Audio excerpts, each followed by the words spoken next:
Now, Karen and I were talking. Do you think they're going to be doing any recordings of the event? They have talked about it and talked about possibly selling the recordings after the event. But at this time, I don't know if they've decided to do that. But we've actually talked about that at all of the Everest events. But these are such a challenge sometimes to organize, and you don't know the money that it costs to plan. You just don't know all the expenses that you're going to get hit with. So at the tail end, you start to get a little bit conservative because you're looking at ticket sales versus the money that you're paying out, and you don't want to end up losing your shirt. And the cost of having somebody come in and record is actually really, really expensive. So sometimes that's a consideration. So I don't know if they've made that decision to go ahead and record or not. I know my event in Memphis, there's just no way that we had the revenue coming in for the tickets to be able to afford it. So we did not record it. Hopefully in the future. It's really good. But yeah, as these events start to get bigger and people are really starting to tune into Builderall, and we've got an even bigger crowd, and people are, maybe you've got a bigger group of people that are committed to coming to these events, and you can just about guess what your revenue is going to be from it. Then I think there'll be, definitely decisions to record and offer them later. Right now, it's still really new. We've only been doing the Everest for about a year, so we're still kind of working out everything that we want to do with Everest. So I'm not terribly sure. I used to take part with some of the companies when they would do expos and training, and many of them, what they would do is they had an audio company that they worked with that would come in and because you didn't have the technology that you have today, because you didn't have the internet back then, but they were able to record it, and they sold it, and they sold it at enough of a profit to make it worth it. Right. Yeah, absolutely. And that's what they're looking at doing at some point. Not sure if it's going to happen in London or not. I hope it does, because we've got some really good speakers coming in. So it would be fabulous to have those later as recordings, but we'll see. It's all up to James and Michael. They're the two that are organizing the whole event. It's all on their dime, and they have to plan accordingly. And I promise you, having done one already, it's a challenge because you don't want to lose your shirt. You want to make sure that at least you try to make it come out even. And I think they've done a good job of putting tickets together, offering bonuses to help boost that revenue up so that maybe they can provide those videotape sessions and stuff. So we'll see. We'll see if they're able to offer it. Okay. Any questions before we start, guys? Did you guys take a look at the sales funnel structure that we worked on yesterday? Were you able to play with it a little bit? I did submit everything to the developers, so they've got it in their hands and they're working on it. But did you get to play with setting up the offers, setting up the graphic image of the upsells and the downsells? Were you able to play with that a little bit yesterday? All of you guys look like, yeah, no, Shelly, no. No, I was very excited. I've sort of been playing with it off and on all along before the boot camp. Good. Well, I'm kind of focused on like affiliate links. Like I was saying yesterday, it would be great once they upgrade that to where I can do like an upsell, downsell with my affiliate links. So I haven't played with it yet, but I now have this in my library for the future. Good. That's fabulous. And this is powerful. I'm going to tell you what, I've done a lot with sales funnels, and before I came to Builderall, I was actually with Warrior Plus, JV Zoo, ClickBank, and I created those sales funnels with upsells and downsells. I was the obnoxious one that had 52 products in the sales funnel, and you couldn't get out of the sales funnel. And you were just like, oh my gosh, seriously, Shelly, this is like too much. And I learned from all of that experience that's just, you're conditioning your people to just jump out after a while. The sales funnel idea and selling products, digital products, and whether they're your own products or affiliate products, it's so fabulous. It's an absolutely fabulous way to create a business online. And here's what I like about it, okay? I've done the brick and mortar business where I've done a business in a building. We actually had a couple of businesses, but my favorite was our balloon shop. We actually did balloon sales. We did the latex balloons, the mylar balloons. We did birthday parties, office parties, weddings, all that kind of stuff. The cost of entry to get into that was tremendous. I mean, I negotiated rent for a year so I could get the lowest price possible. And so I paid rent for an entire year at the front end of the business. And then we had to redesign the entire interior because it was just an office space that kept files. So we had to rearrange everything to make it a balloon shop, which of course you had to clean it up and dress it up and paint it and design, shelves and cabinets. And there's a lot we had to do. So that was money up front just to make it ready for people to walk in. And that's not including any of the shop items to be able to put products on. We had to buy shelves, we had to buy things to put products on. And then we had to buy the equipment for the business. So I had to have helium tanks, I had to have things buckets and boxes to put products in to store them, keep them places. We were really innovative and bought like if you've seen those over the door shoe hangers, they're little plastic things you put on your closet door and you put your shoe inside the little slot. Well, we had several of those on the wall and we had all the different styles of balloons inside each slot. So we had them organized. There's just a lot we had to do to organize the shop to be ready for the first customer to come in, not including the exact product, right? Not including all the balloons that we were going to be offering and the little teddy bears and all the little things that they could buy when they came in. So we were in, before the first person ever walked into the store, we were probably in about $30,000 just for the person to walk in the door, right? That's it. I mean, online you can go for 100, 150. In a business, you better have 250 because you have to have the overhead, because before you even open your doors to your customers, you gotta get your product, and then you gotta hire and trade. Mm-hmm. Yep, that's exactly it. So the reality is that a sales funnel, once you start to understand the concept of the sales funnel, the barrier to entry is really, really low because the sales funnel itself is not a hard thing to understand. Putting together a sales funnel, once you kind of get the ins and outs of it, is not a hard thing to understand. Getting all the equipment that you need to be able to do the sales funnel. I mean, it's a computer, internet, and Builderall, and that's pretty good. That'll get you, there's not a whole lot of extra after that. So computer is a good computer. I just bought a really top of the line computer for $3,500. Builderall is $50 a month, and then internet, we'll say $100 a month to get good internet. So you're gonna have a entry of about $4,000, we'll say, to really get in, and then a continued cost of about $150 a month for internet and Builderall. And from there, you can actually do amazing things. And you can do very minimal to be able to start making that money back really quick. Davida? Yeah, it cost me about $1,000 to have my computer custom designed and put it up with 16 gigs of RAM and all of that, just so I don't have to go replace it anytime soon. Yeah, that's good. You're so lucky. So lucky. Do you know that? When I was in business, when I had my touring business, I had a coach on the road and it cost me $300,000.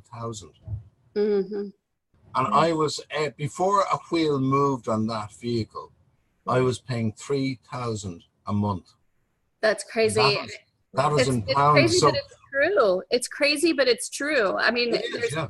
David, I believe you because I've started my own business and I know how hard it is to that barrier of entry of you're thinking, I've got a great idea for a business, and then all of a sudden you're $300,000 in debt. That's what it was, yeah. And the bank backed me. The bank gave me the money. You know, that was the crazy thing. Now, I don't know whether they would, but you see, you work away online, you're at home, it's on the computer. I can do it tomorrow. Mañana comes in, right? Mm-hmm. But you have to, as you say, get stuck into it and just do it. Okay, you might make a mistake now and then, but you know, you'll remedy that mistake and you'll get on, you know? And I'm sure you made mistakes when you started as well. I'm the queen of mistakes. Yeah, absolutely. You know, so well done, well done. And again, I'm going to say to everybody that's here is taking action.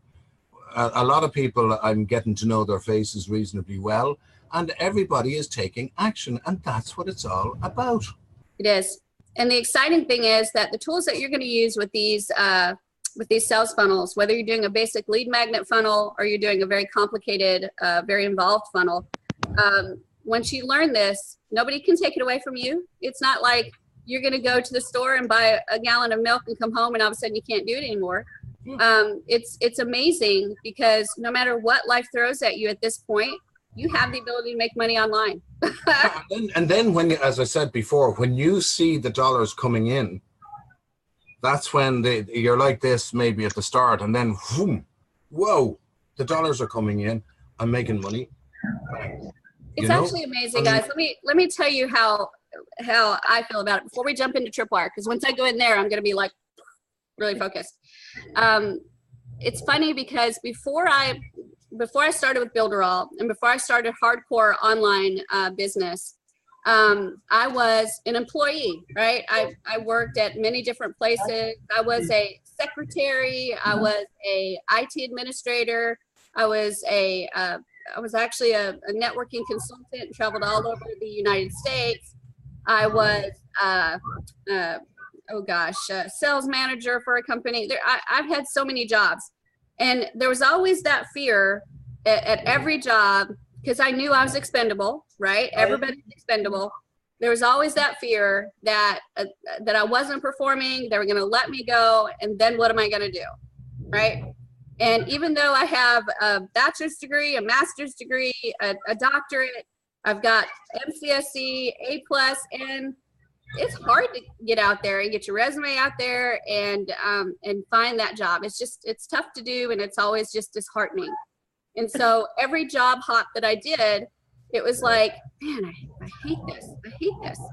But it's funny now because no matter what I do, if Builderall went away tomorrow, if it disappeared and it was no longer here, Shelly would still make 6 figures and more, because I know how to do online marketing and I know how to do it well. And the sales funnel is part of that, understanding that psychology of the sales funnel, understanding how to get the person into the funnel in the beginning and then guide them through the path that I want them to go.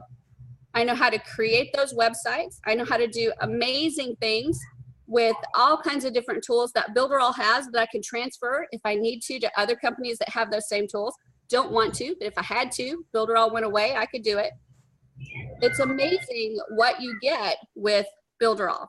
And that is not just the tools and not just the ability to do all this stuff, but the confidence that now I can do anything I want to. I am no longer expendable. I am always moving forward, always. That's the power I think that Builderall gives you. I don't know, do you guys feel the same way about it? Tell me, do you guys feel the same way? Absolutely. Well, yeah, and you know, I mean, really, if you look at how in the late 90s, how technology started taking over, and you would see companies merge, and then they had 2 or 3 people doing the same job. They let people go, and then that was the beginning. If you remember the .com era, it was when you started seeing all of these seminars on how to buy property for no money down and inflation on the property, and now it's totally evolved into something else. Right. And now they're even talking about selling cannabis. Mm-hmm. Yep, absolutely. And David mentioned that the problem now is actually robots taking their job. David, I don't see it that way. I see it as just another opportunity. If you yeah, I do as well. But a lot of people are worried about it. But no, yeah. I'm back while we're talking about this other thing. Mm-hmm. It's you giving us the understanding to use these funnels and everything. Like, how many people here didn't know how to use a funnel before we started this? Am I the only fool here? I seem to be the only Egypt here, so we call them Egypts over here, you know. I must be the only Egypt. But I'm getting the understanding there, but still my problem is, we went through it yesterday, all the different ways to send them here and send them there. I can understand that, but My problem, to get understanding, is getting the email set up to go there. That's my biggest thing that I have in And here we'll get that you, I cannot. we'll definitely get you over that hurdle when we get to the. In July, I'll be I know, I know, I'll I be know. 6 foot under by then. No, you won't be. No. But I do want to address what you actually mentioned, though, about the problems about robots taking over the jobs. At one point, it was the internet that was the problem. The internet is messing everything up, and they're taking away jobs, and it's doing this and it's doing that. And we've figured out a way to monopolize or take advantage of, right? Take advantage of the internet to create an income. So we can do the same thing with robots. When you talk about robots taking jobs, well, yeah, they are. So why aren't we learning about how to run robots? Why, if you're worried about that, are you not going to college or taking a free class through MIT? You can actually go to MIT and they have free programming classes on how to do that kind of stuff. And you can go through and learn Python. You can learn Visual Basic. You can learn Ruby on Rails. All those are the popular programming languages right now that you can use to actually be able to program those things in. And there's not a person in here, and I'm looking at all of you in the eyeballs, right? I want you to make sure. I can't look at Shawana. I can look at Willie, but I can't look at Shawana. But Shawana, if you were on, I'd be looking at you in the eyeballs. There's not a person in here that's dumb and can't learn programming. Okay, you might have to work a little bit harder than other people, but you can learn it. So if learning about robots and how they work and learning programming is something you want to do, don't ever think, oh, that's too hard. That's for people that are like geniuses. No, it's not. No, it's not. It's not. All you got to do is be determined to actually learn it. That's all there is to it. And you get into some of those free classes and get your feet wet, find out what it's all about. And then if it's really something that you're interested in, you keep pursuing it. And you just decide to learn it. That's how it works. Now you do it on online courses. Yeah, there's MIT has a ton of free online programming, and it's absolutely fabulous. They take you all the way through just as if it was a college course. And you can learn the up and coming programming languages like Ruby on Rails, which is really popular, Python, which is really popular, Visual Basic, of course, which is really popular, Java and JavaScript, which of course is important for the internet, and then HTML5. All of those are available as free courses through MIT that you can kind of get your feet wet to decide if you really want to jump into something like that. Because programming is not for everybody, and it's not an intelligence thing. To me, it's a patience thing. Because to me, when I'm programming, when I actually get in there and start writing code, I have to think, like I have to swim down deep and just kind of swim down to it and just kind of think really hard and really, really long. And if something happens around me, it's almost like I'm yanked up out of the water, and then I have to swim back down to get where I was to figure it out. And you have to decide, is that something that you want to do every single day, right? Programming is not something that you can do a couple hours a day and then you get to rest because everything's all good. If you do programming, you're going to do 8 hours of programming a day. So you have to decide if that's actually what you want to do. But the programming world is wide open because of the very thing that robots are starting to take over, and artificial intelligence and all those good things. So if you're worried about that being an issue and shutting you out of the ability to make money, the answer's clear.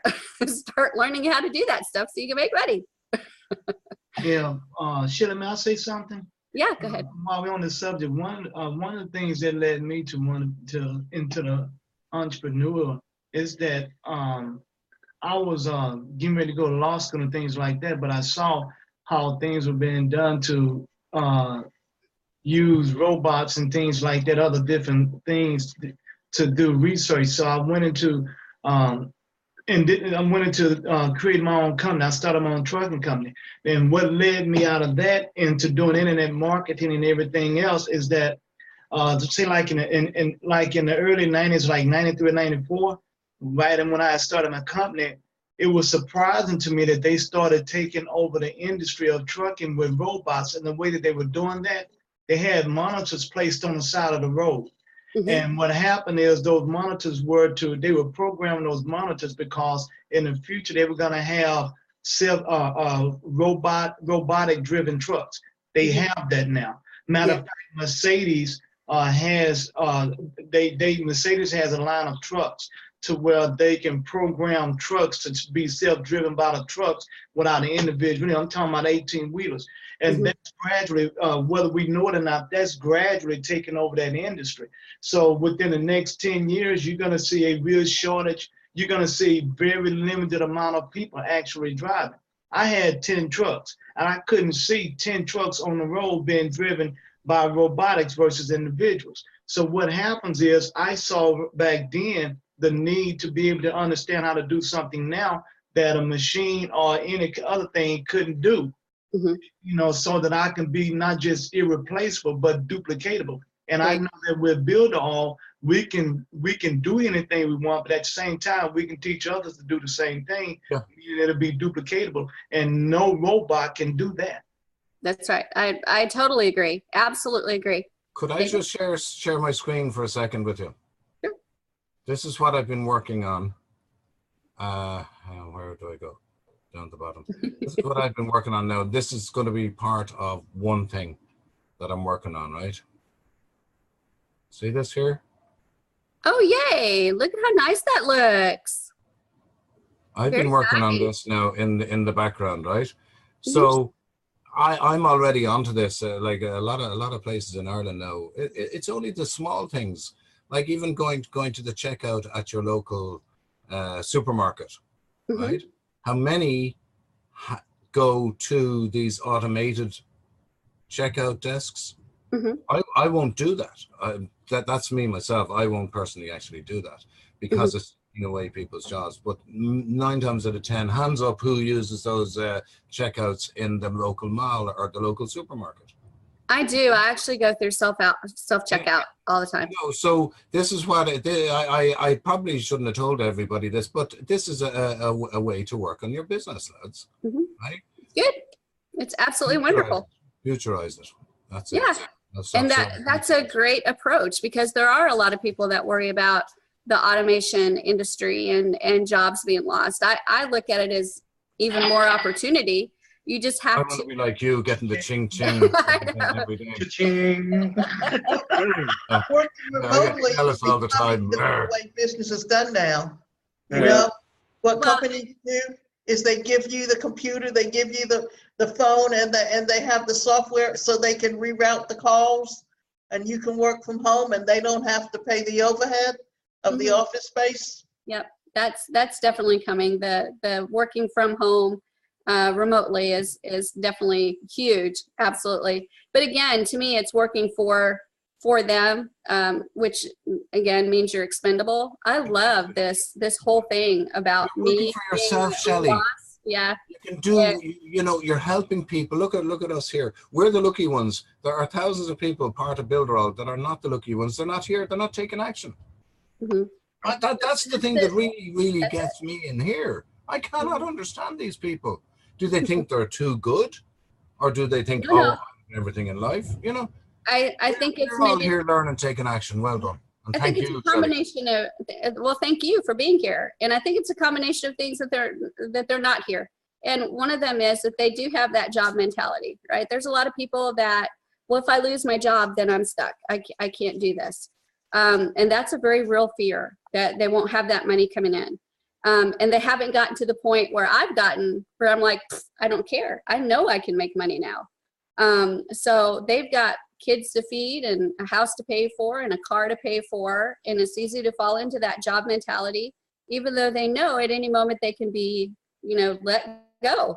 And sometimes people live with that fear, but it's part of a mindset that you have to just kind of come to terms with, that a job is a job. You need it. You need to pay your bills. I wouldn't ever encourage anyone to quit a job. Especially why are they paying? Why are they? Sorry, Shelley, for overcutting you there. Why are they paying to be a part of Builderall in the business? Because it's they're a dream. not- It's a dream. like, gosh, it's an expensive dream for them. Well, I won't say it's an expensive dream in comparison to investing in a bricks and mortar business, right? Right. But But it is a dream, and that where the rubber meets the road, and I've told you guys this before, a dream will always stay a dream until you take action. And if these people are living in the fear of the job, and always afraid that it's going to take too much time and effort to do the action because it's going to hurt their job.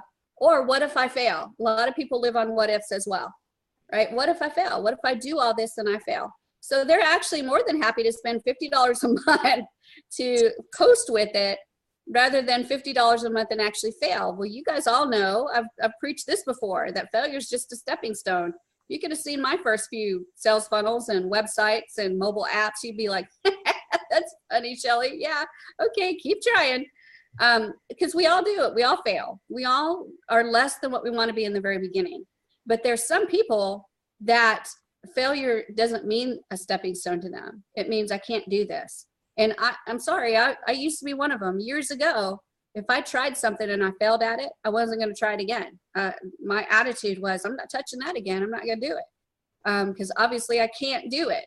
But my attitude changed as I got older, and especially dealing with the physical issues that I have. And so there's many things that I tried that of course I'm going to fail at because I have one leg. I have to figure out what works for me. So the reality is that you have to just change your mindset. And for some people, that's an easy thing to do. And for others, that's not an easy thing to do. Shirley, you must understand also as well that this program that we have is not for everybody. You're right.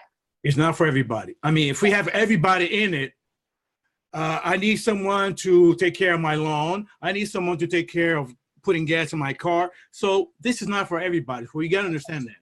Now, what I like about the internet that we're not only working locally anymore. We work all over the world now. We can reach more people now. So there's no excuse. Right. But like I said, it's not for everybody. Right. I totally agree with that too. And I'll give you a perfect example. My dad, I love my dad. I absolutely love my dad. But my dad would never be able to handle the stress of being an entrepreneur like this, because he is one that wants to put his ducks in a row, and those ducks better quack. And if they don't quack, he's moving on and he's going to go to more ducks, different ducks. And it's hard to make the ducks quack sometimes when you're working in your own business and you're an entrepreneur. And sometimes you'll have 10 ducks and 2 of them will quack and 8 of them will bark. And you're like, what the crap? I did everything like I was supposed to. So it's a constant learning environment and constant experiencing failure, and not beating yourself up, but taking that failure, making it better and trying again. And the next time you might get 3 ducks to quack instead of 2. And then the next time 5 ducks to quack instead of 3. So you're constantly getting more of your ducks to quack for you correctly. But the reality is that this is a constant learning environment. And whatever you learn today, it's going to change because the internet changes. And this is the fastest place that changes on the planet, I think, is the internet. So you always have to be ready for change as well. And at 78 years old, my dad is not ready for a lot of change. He's ready for things to kind of stay in a bubble in place. So my dad would not be a good candidate to bring online to do business with Builderall. So it does take a specific person, a mindset, and then the determination to make it happen, even if you experience failure. So yeah, you guys have had such good input, because this is to me an important part of the sales funnel process, is that mindset of understanding the power of what you have, but you can never ever wield that power if you don't put it into action, right? Hey, Shelly. Uh-huh. I ran my own locksmith business for years and years, and one thing you didn't mention, which is huge when you have a brick and mortar or a mobile business, is liability insurance. Yeah, Huge. that's huge. Yeah. Yeah, I remember when we had to go get our liability insurance, and even though the liability insurance itself was not a lot, the fact of the matter is that when you start to think about the fact that people can come right back on you and sue you, and liability insurance will cover you. So if they walk in the door and they slip and fall, liability insurance will cover you. You're still not out of the woods, because liability insurance covers you, but then who knows if they'll try to go after you personally, or there's just all kinds of ways that things can go wrong in a hurry. And that part is much more insulated in the online world.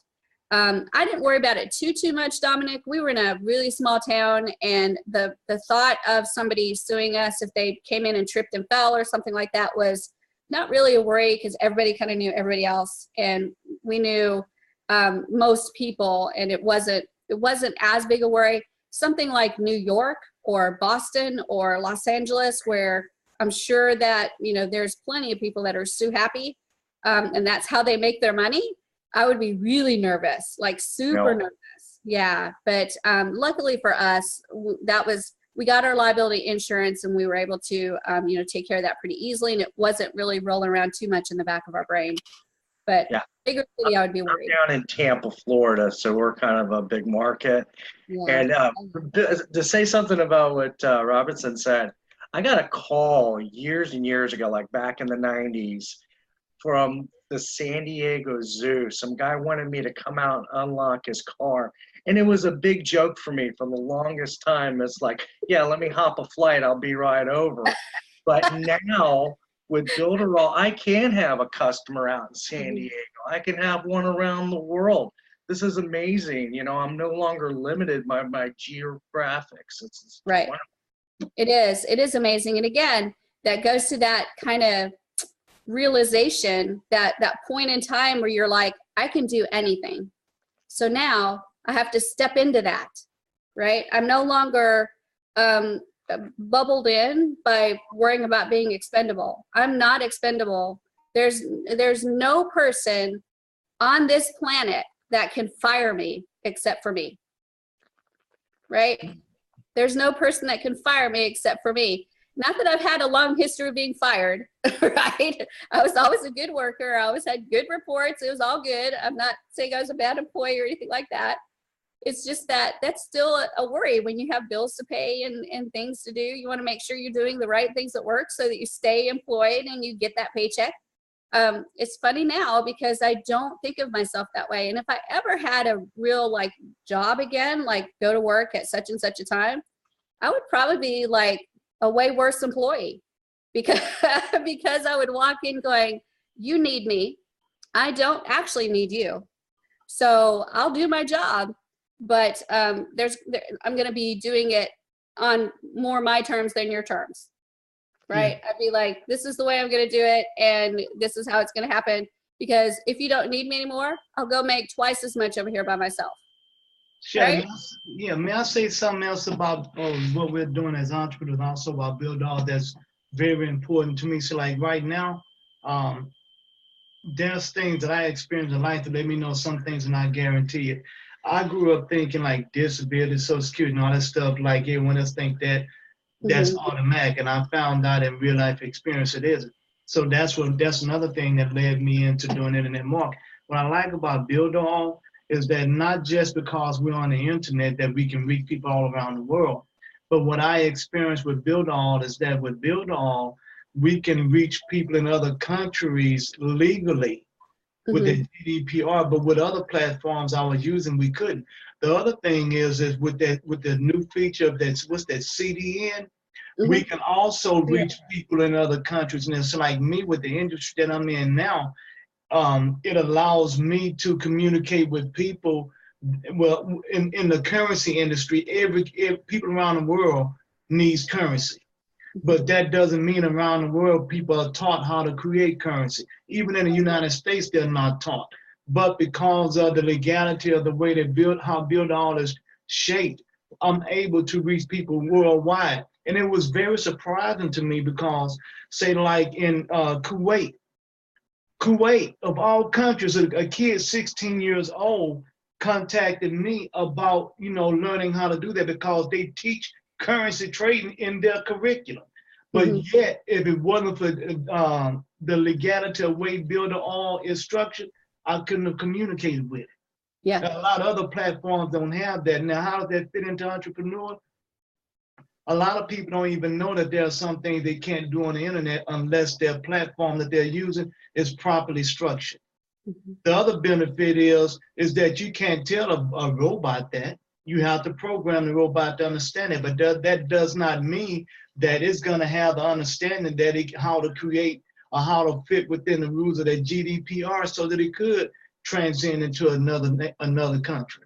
So Right. Builderall to me, it opened up the reality of what can be done in life by a person versus what can be programmed into a robot to get done in place of a person. Mm-hmm. And you guys are able to meet people exactly where they're at. You have that human factor to be able to meet a person where it's at, rather than a robot that's going to be doing, you know, maybe they may do an evaluation, but it's very sterile evaluation. You have that human factor. You can do exactly like I do, right? I look in your eyeballs to see if you're getting it. That's the human factor. And I can see in your eyeballs, if you're all doing this, you're probably not getting it. Or if you're doing this, you probably got it, right? So as a teacher, as a person that's trying to guide you on this product and this project, I have a little bit of advantage over a robot. A robot could probably teach you all of this. You can probably program it in, and they could teach you all of this stuff, right? It'd be no big deal. But they're just not going to be able to look at your eyeballs like Shelly does, so that I can see, are they getting it or are they not? Do I need to back up and reteach it a different way or say it a different way? That's the human factor. And when you think about that, when you talk about Builderall, you've got a platform that allows you to do that no matter what you're doing, right? You can deal with your customers that way, and new clients, and even new people that are added to your Builderall team. Davida? Yeah. And robots does not have the ability to feel things, to create relationships and connect with people. I have people here that I've connected with.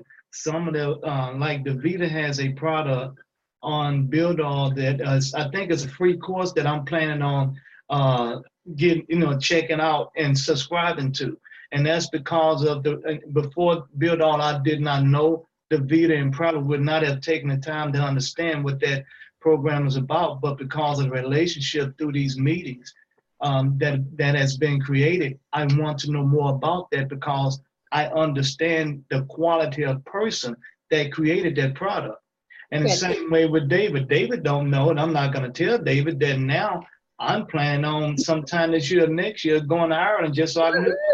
Oh my gosh. But it's the reality of what we're able to do through Builderall and how we're able to reach people and do things. And for me, it allows me to be free to be me. Mm-hmm. But then again, what makes it possible for me to understand the power of Builderall is the awesomeness of you. I understood how to create sales funnels, and I did, but this thing here is a beast. And it allows me to do a lot of things. So not just Builderall, but how Builderall is structured and the need that is able to fulfill for each one of us and other folks that are coming. Right. Yeah, I totally agree, guys. I think you've hit the nail on the head. And typically I would save this conversation for the end of the session for sure. But you guys have actually taken it and run with it. And I'm really glad because, again, it's all part of getting you to that mindset. You can do anything. And please hear me now and listen to me later, or listen to me now and hear me later, whatever it takes. Let it roll around in your brain a little bit. You can do anything. There should never be a moment that I want any one of you guys to sit back and go, well, I'm just not good enough. I'm just gonna drop this Builderall thing because I'm just not good enough. Oh my gosh, no, all of you guys are good enough. All of you guys have the ability. The tools are there. The training is there. So the only thing you have to have truly is the desire. If you have a true desire, you're gonna get it done. Davida? Shelly, there's one thing that years ago, before all the laws changed. So, when society looked at people with disabilities and, shoved you in the corner and you couldn't. And everyone was telling me, you can't. It was like, for me, said, I'm going to prove you wrong. And when I couldn't find a job, what I did was figure out, well, I would have been an entrepreneur anyway. But it was like I went into it not quite being ready financially, which meant it was more of a struggle for me. But it's like I never gave up because I believed I could do it. Mm-hmm. And that's that determination, Davida, that I think a lot of people with disabilities either have or they don't. I mean, they'll either believe it and not do anything and be okay with that, or they will not believe it, which is you and I, And we never accept can't. And my dad was always the one to say, did you just say can't? Did you just actually say can't? Because that's not allowed in our house. We don't say can't. So I was raised that way. And I was told as well, there was many things that I could not do. And I kind of kiboshed all of them. There hasn't been anything. The only thing that I have not done that I set out to do, I went to Six Flags down in Dallas, and they have a ride there called the Titan. And the Titan, I'm a huge roller coaster fan, right? Huge. Oh my gosh, I will ride roller coasters all day. And so I was really excited about the Titan because it goes like super high up, like 64,000 stories up. And then when it goes down, it actually kind of turns back on itself. So it goes more than 90 degrees, right? So I'm like, oh my gosh, I'm going, let's do this. And got to the place where you actually get into the little carts. And at that time, I had not had my amputation, and my right leg didn't bend. That was one of the problems I had before I had the amputation, is the right leg stayed straight. And this was one of those little cars that when you got in, the back of the seat was all the way down to the floor. So you had just that space for your legs where you had to bend your legs. So I got into the car, and I was like, it's okay, I can fit, because I had a teeny tiny bit that so I actually sat in it sideways and tried to pull the thing down, kind of laid down in the seat and tried to pull the thing down. I did everything I could. And they finally said, no, you're just not able to ride that. We can't let you ride for safety reasons. You can imagine going like 60 miles an hour laying across the seat probably wouldn't be a good idea. So I was willing to take the risk, but they were not. So they would not let me ride. So that's actually a goal of mine. I haven't been down there since the amputation yet, but now that the right leg can bend, the next goal is to actually go to Six Flags in Dallas and ride the Titan and say, okay, nothing has defeated me. It's my turn now. That's right. That's exactly it. Shelley, one more thing. I have to wear this so that I can go heel toe. Without it, my hold it up more. I didn't actually see it. Up. Yeah, there he goes. Oh, nice. And that's because that's what they do, what they have now, and not the old brace that was iron and permanently in the shoe. Oh yeah. I've always had some kind of brace or something. So yeah, I can relate completely. Sorry, go ahead. Well, what I was saying was Davida and I may have a disability that is very visible, but I don't think we're any different than anybody else.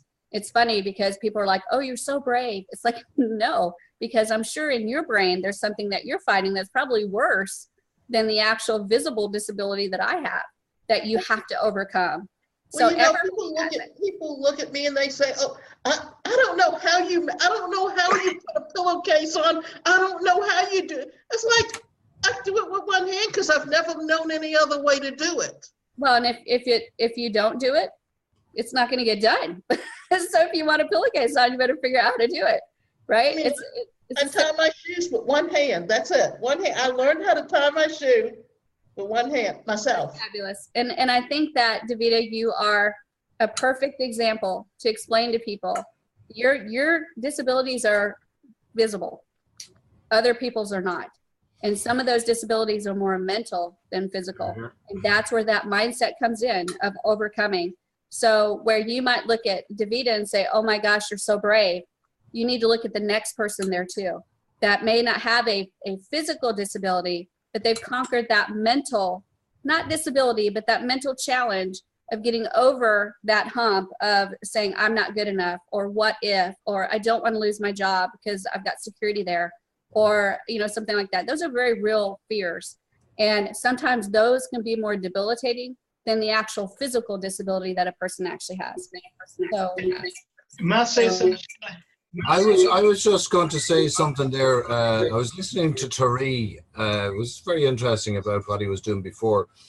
And a thing came into my head, and it's sort of thinking about it, made me sort of say, right, a lot of people in this business will come in and say, oh God, I sell a product now. I'm waiting for a month or 2 months to get my money. A lot of people come up with that and say, oh, yeah, right, you know. Now, for those sort of people, I'm going to tell you, I farmed. When I left school, I was a farmer. I went down and studied agriculture, went farming.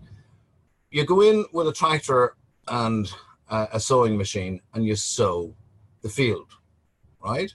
You bring the cows to the... You bring the yo, or ewe, some people call it, that's the female sheep, to the ram, right? Every single thing on a farm takes time to make money. So anybody that sort of thinks, oh, I'm not going to be paid for a month, think about it. 1 month is nothing. Mm-hmm. And then down the line, over the year, every month you'll be getting an income. I was just sorry about that, Tyree. Now I just cut across you. Oh, no problem. Only thing I was gonna say is, like, for me, when you're speaking of disabilities, I have, you know, I have a disability that happened to me. You know, we don't plan on things to happen, but I was involved in an auto accident. I was a passenger. Now, professional driver, I was a passenger, and it not only hurt me physically, but it hurt my life. Meaning that the things that I was able to do to create income, I couldn't do anymore because physically and mentally, I could not perform those actions. The internet I was exposed to internet. It made life a reality to be able to do things, but without having a system to remove the limits. I had to restructure my life, restructure everything I knew how to do. Well, with Builderall, it allows me to be free from limitations on the internet of what can and can't be done. And I had to learn new things and restructure my life in the way that I can do things. And because of Builderall, even though I have a life-threatening disability, but Builderall frees me from that reality. And I can now, I can now leave home electronically through Builderall and do everything that needs to be done that I could no longer physically do, because the stamina and the level of doing to be successful is not there physically anymore, but it's there electronically through Builderall. That's fabulous. Yeah. That's fabulous. And that's very exciting because, again, once you get over that mindset and understand that you are capable, right? There's no longer I am disabled. You go, I am capable, and this is what I'm capable of doing. And once you have that power and you understand it fully, there's no stopping you. And then nothing matters all of a sudden. It's like you wake up in the morning and you say, I'm going to make something today. And that's how you operate. So can you find that sound? Hold on. There we go. All righty. There we go. All right. So yeah. Hold on. There we go. I'm catching the rebounds, you guys. Hang in there.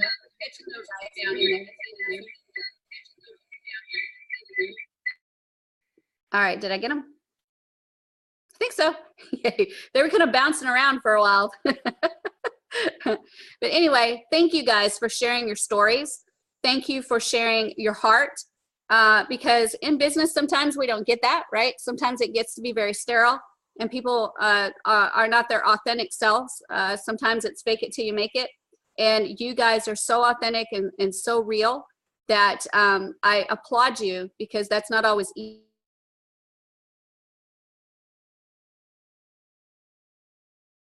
What happened? Think she crashed.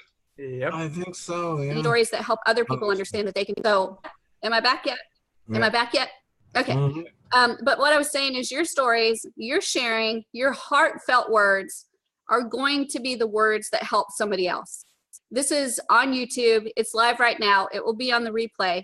There's going to be somebody somewhere in the world that's going to watch this, and they're going to hear what Robson said, or they're going to see what Tyree said, or they're going to hear what Davida said.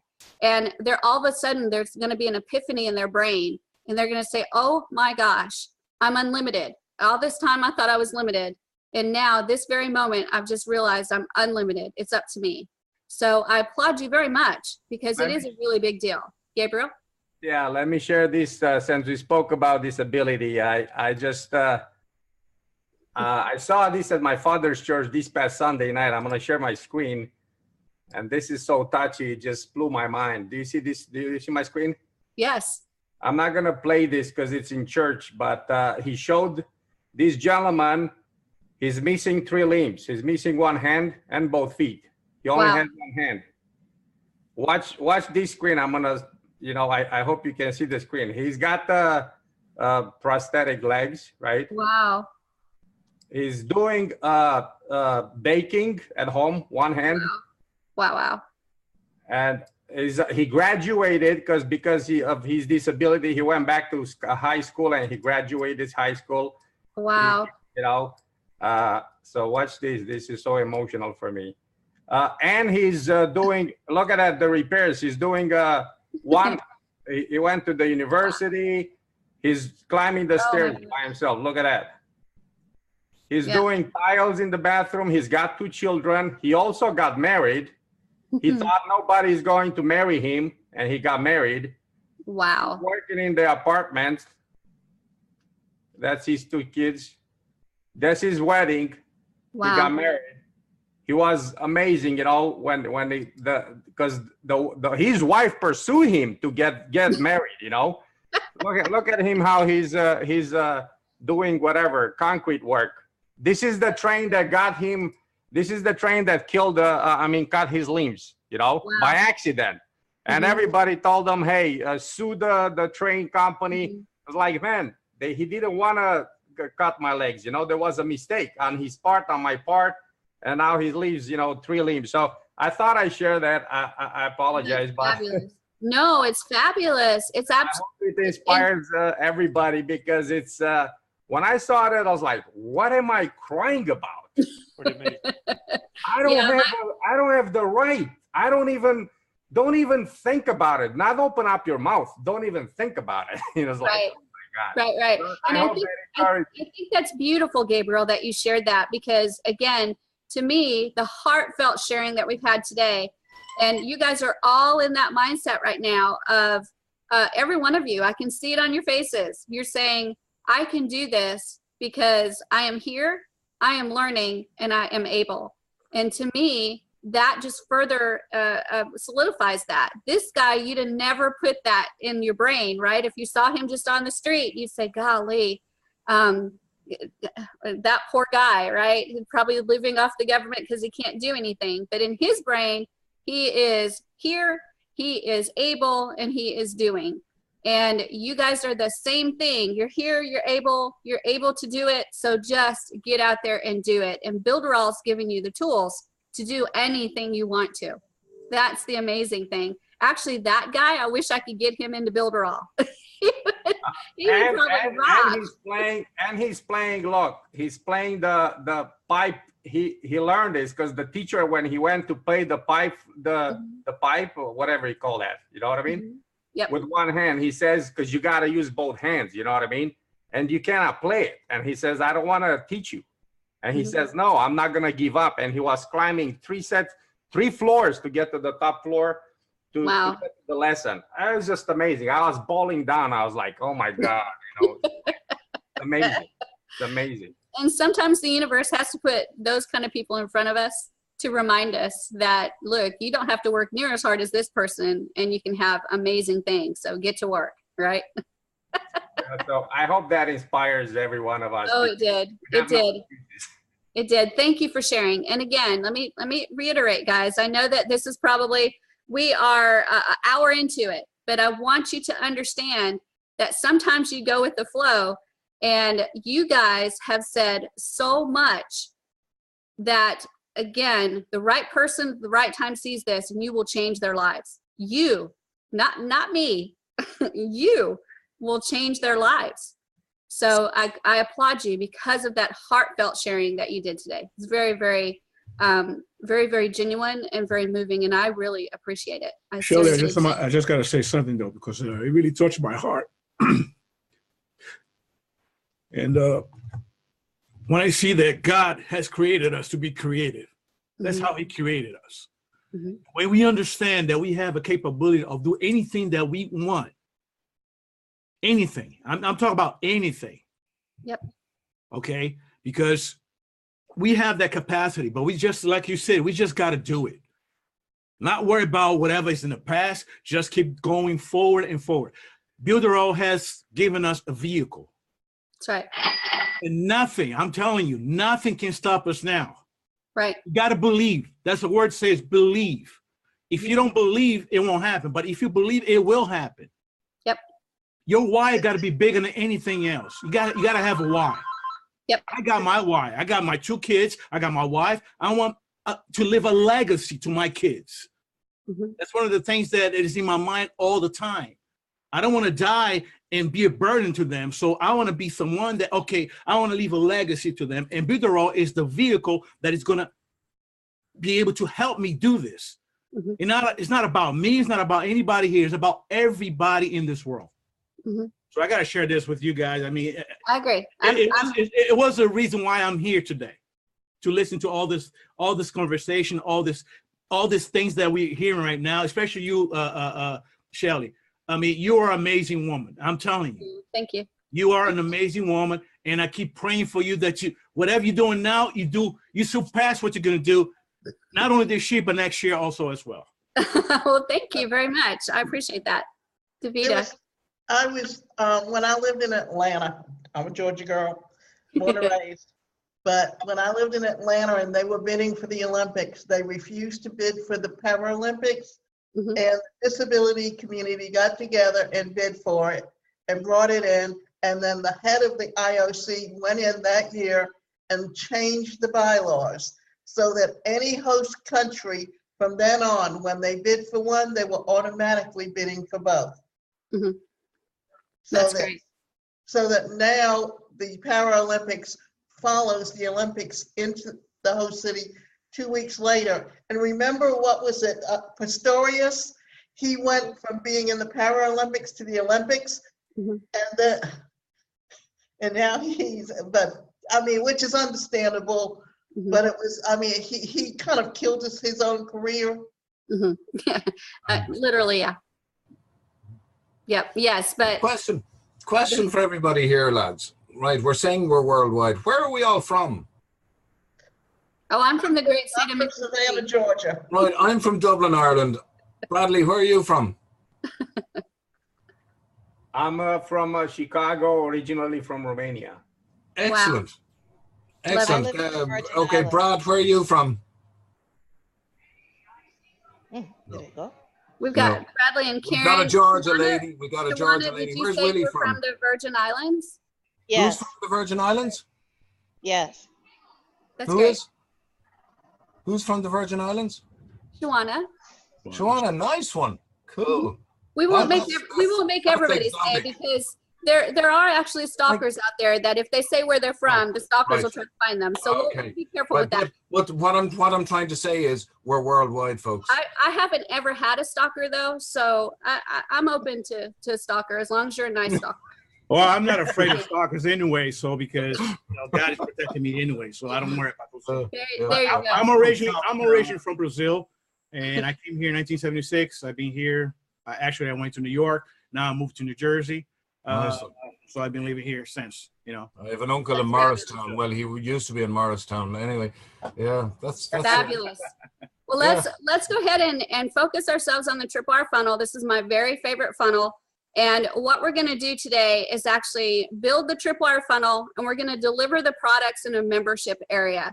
So what we're doing is we're creating a situation where they're going through and purchasing the product, and the act of purchasing the product is going to release the membership area so they can get into there and get their product. This is a fabulous way to protect digital products. So when we did the funnel before, and we did that previous sales funnel, and we said you could just deliver it in just a regular page, you create a page, put a download button.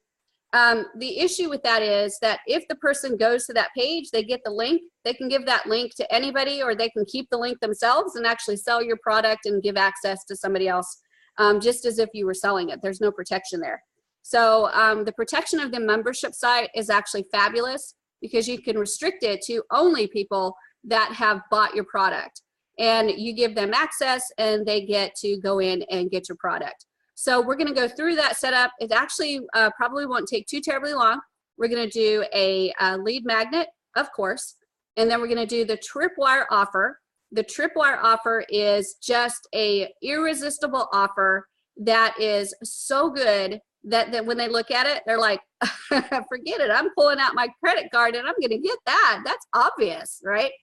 And then because they pulled out their credit card, when they see the next one, which is the core offer, that core offer, they've already got their credit card out. It's just a simple click of a button and they buy that. So they're already in a buying mode.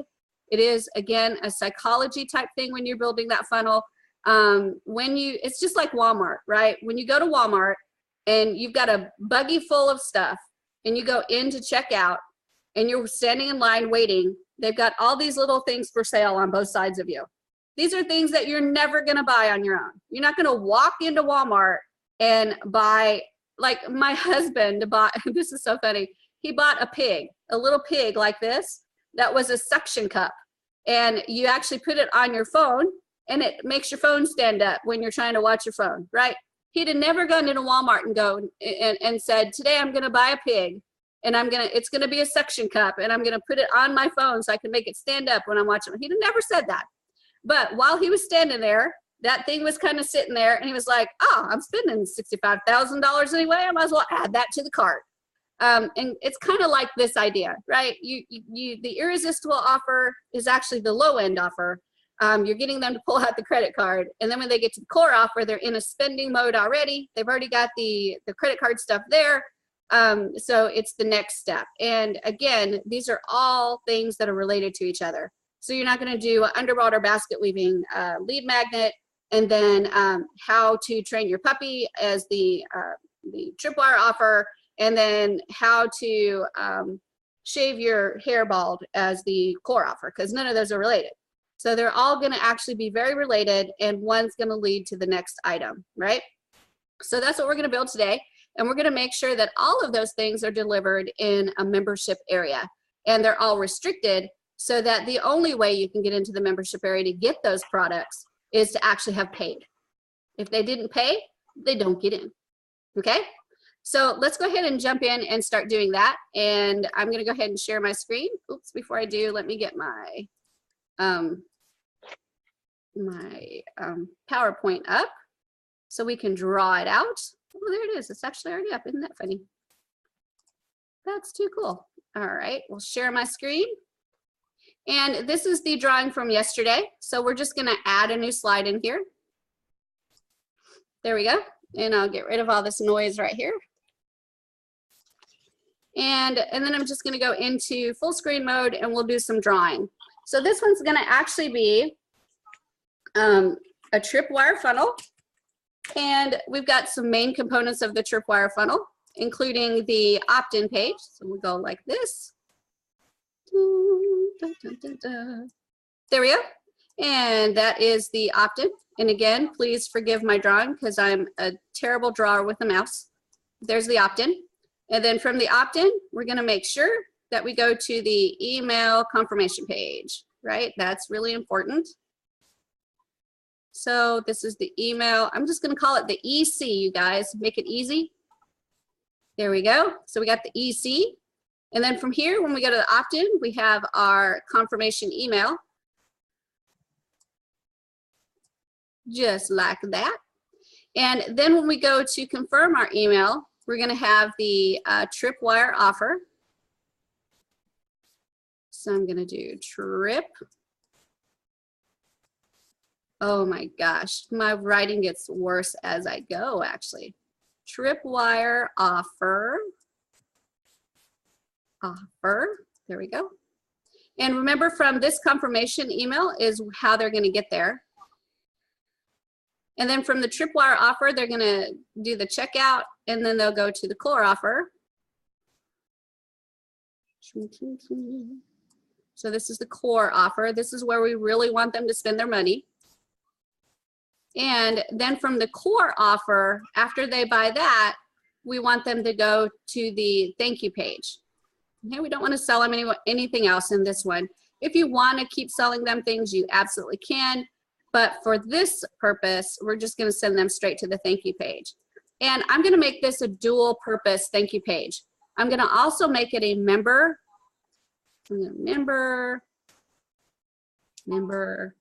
access page. So member access. So what's going to happen is there's going to be buttons on this page, and it's going to take them to get their lead magnet.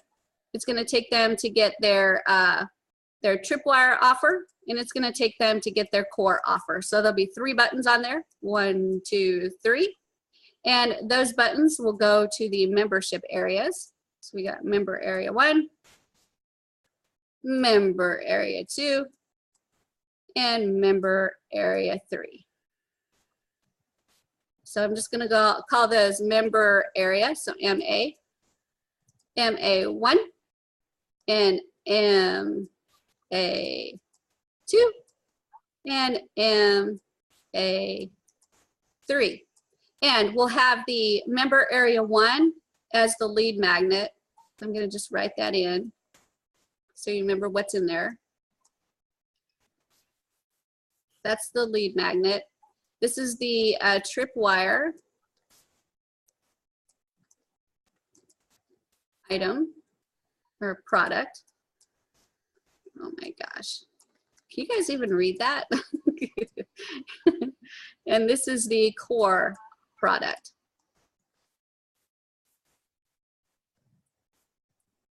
There we go. Fabulous. And this button will go here. This button will go here. And this button will go here. Now here's the magical part of it. Let's say they do the opt-in and they get this little lead magnet. Let me write that down so you remember that's what we're doing. So lead magnet. So they go ahead and opt in for the lead magnet. Now this one, we have a membership area, and we're going to set it up so that they can get into it if they confirm their email address. So that's the restriction to get in, is this first one right here. They have to have confirmed their email address. If they do that, they're allowed in. If they don't confirm their email address, we're not giving it to them, right? And then the second one, the tripwire offer, if they purchase it, it will release this area so they can get in. If they don't purchase it, if they go out of the funnel and they don't purchase it, they're not going to get access. And then the core offer, if they purchase it, they're going to be able to go to the third membership area. If they don't purchase it, then they're not going to be able to go. They're just not going to be able to get in. So what happens here on this member access page is that they end up clicking this button, and if they confirm their email, they'll get in. If they didn't, it'll say access denied. The second button, which goes to the second area, if they bought it, they'll get in. If they didn't, they'll get a message that says access denied. The third button, if they bought the item, they'll get in. If they didn't, it will say access denied. So we've got all kinds of ways to set it up so that we can sell them a product and actually get them in, which is fabulous. Okay, so let's go ahead and go through the process of making our pages first. So I need an opt-in page, email confirmation, tripwire offer, core offer, and then a thank you page with 3 buttons to access the member areas. So let's go ahead and get that done. So I'm going to go ahead and, oops, go back to share my screen. And we'll exit out of here. We'll keep the drawings because that would be bad if it all disappeared, right? So we're going to go into our test account. And we're going to make a brand new funnel. So I'm going to go ahead and start with the Pixel Perfect Builder and new website. And we'll start with the blank one. And I'm going to go with the truly blank one here. And I'm going to go to edit. And then the first thing that we always do when we're working on our website is we click save. And we save that template. So I'm going to call it Tripwire Funnel Training Boot Camp Training. Let me see if I can spell that right. Well, I'm still not spelling it right. There we go. And click send. And then I save. And now all this is saved. If I need to, every time I need to, I click save, and I can always go back and edit some more. So now I need to go ahead and create my pages. This one is going to be the opt-in page. So I'm going to go ahead and name it opt-in. That's usually how I do this. And remember, we're doing just the skeleton. This is not going to look pretty. There we go. Opt-in page right there. And we know on the opt-in page, we're going to need an email marketing form. So I'll just go ahead and pull that in now. I won't configure it or anything. We'll just set it up now. And I'll click save and save again. And then the next page I need is my email confirmation page. So I'm just going to go into the layout and I'm going to go to that page and I'm going to click the gear. And I'm going to go ahead and name it opt-in just so I can see it on the list as the opt-in page. And save that. And then go back in and I'm going to duplicate that page. So I'm just going to copy it and click confirm. Now I've got the next page. The next page is going to be my email confirmation page. So I can take that off. I can rename it. There we go. And remember, we would add information here on how to confirm their email. So step 1, check your email. Step 2, click the confirm to confirm the email. Step 3, congratulations, you're confirmed. So we'd have those instructions here. And then I'm going to go ahead and rename the page so that says email confirmation. So I can see that on my list.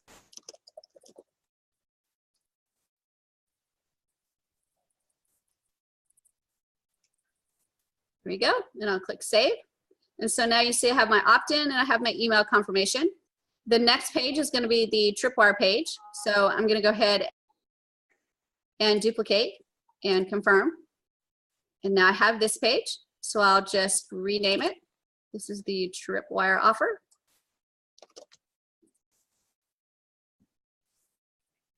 Fabulous. And we'll make sure that we rename the page as well. So I'll go into those settings and call it the Tripwire offer page.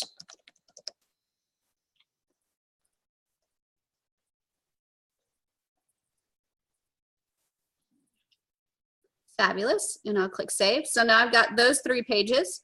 The next page I need is going to be the core offer page. So I'm just going to go ahead and click my gear. I'm taking a class.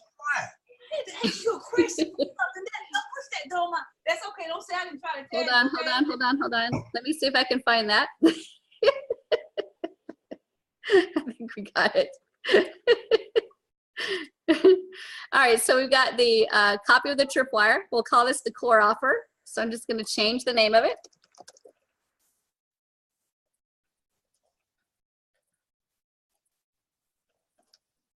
Fabulous.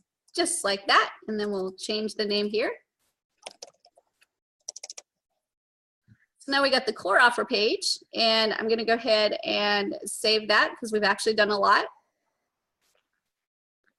We don't want to lose anything. And then the last page I believe I need is the thank you page. So let's go ahead and make that happen. So we'll go into there. There's my core offer page. I'm just going to copy it. That's all I'm going to do. And I'm going to change the name of it to say thank you page.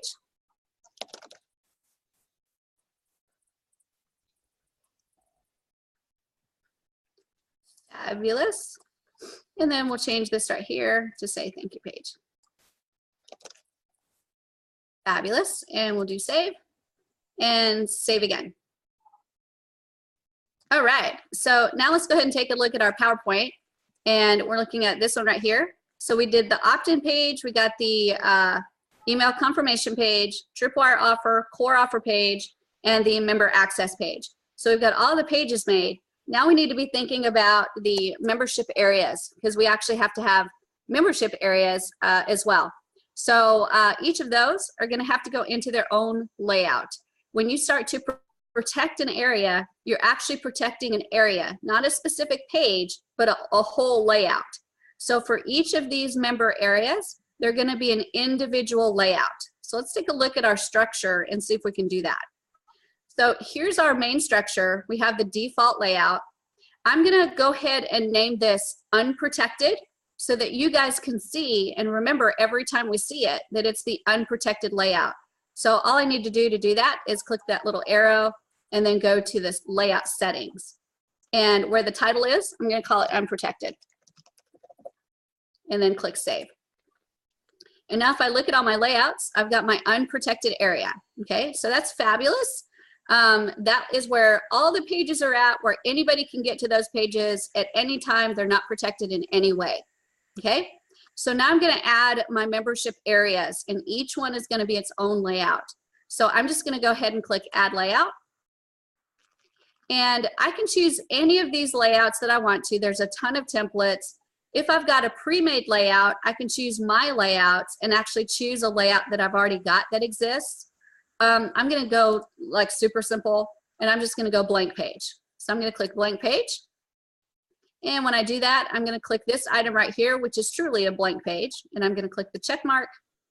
And I'm going to name the layout. That's the biggest thing that I have to remember to do. So we're just going to call this member area 1 and confirm. And what it does for me is it creates a new layout. And then it actually, if I click in there, it's created a single page. That single page is the page we're going to use to deliver the little lead magnet. Okay, so I'm going to go ahead and click on there, and I'm just going to say lead magnet to remind me that this is the page that delivers the lead magnet. Fabulous. We'll go lead magnet. And then I'm going to click save. And then of course, I'm going to put a title on there. So whenever I land on that page, I can see that that is actually the lead magnet page. There we go. Great. So I have that all ready to go, and I'll click save to make sure that I keep it. And I need to make another membership area. This membership area is going to deliver the tripwire offer. So I'm going to go ahead and go to my layouts. I'm going to add a new layout, and I'm just going to go blank again.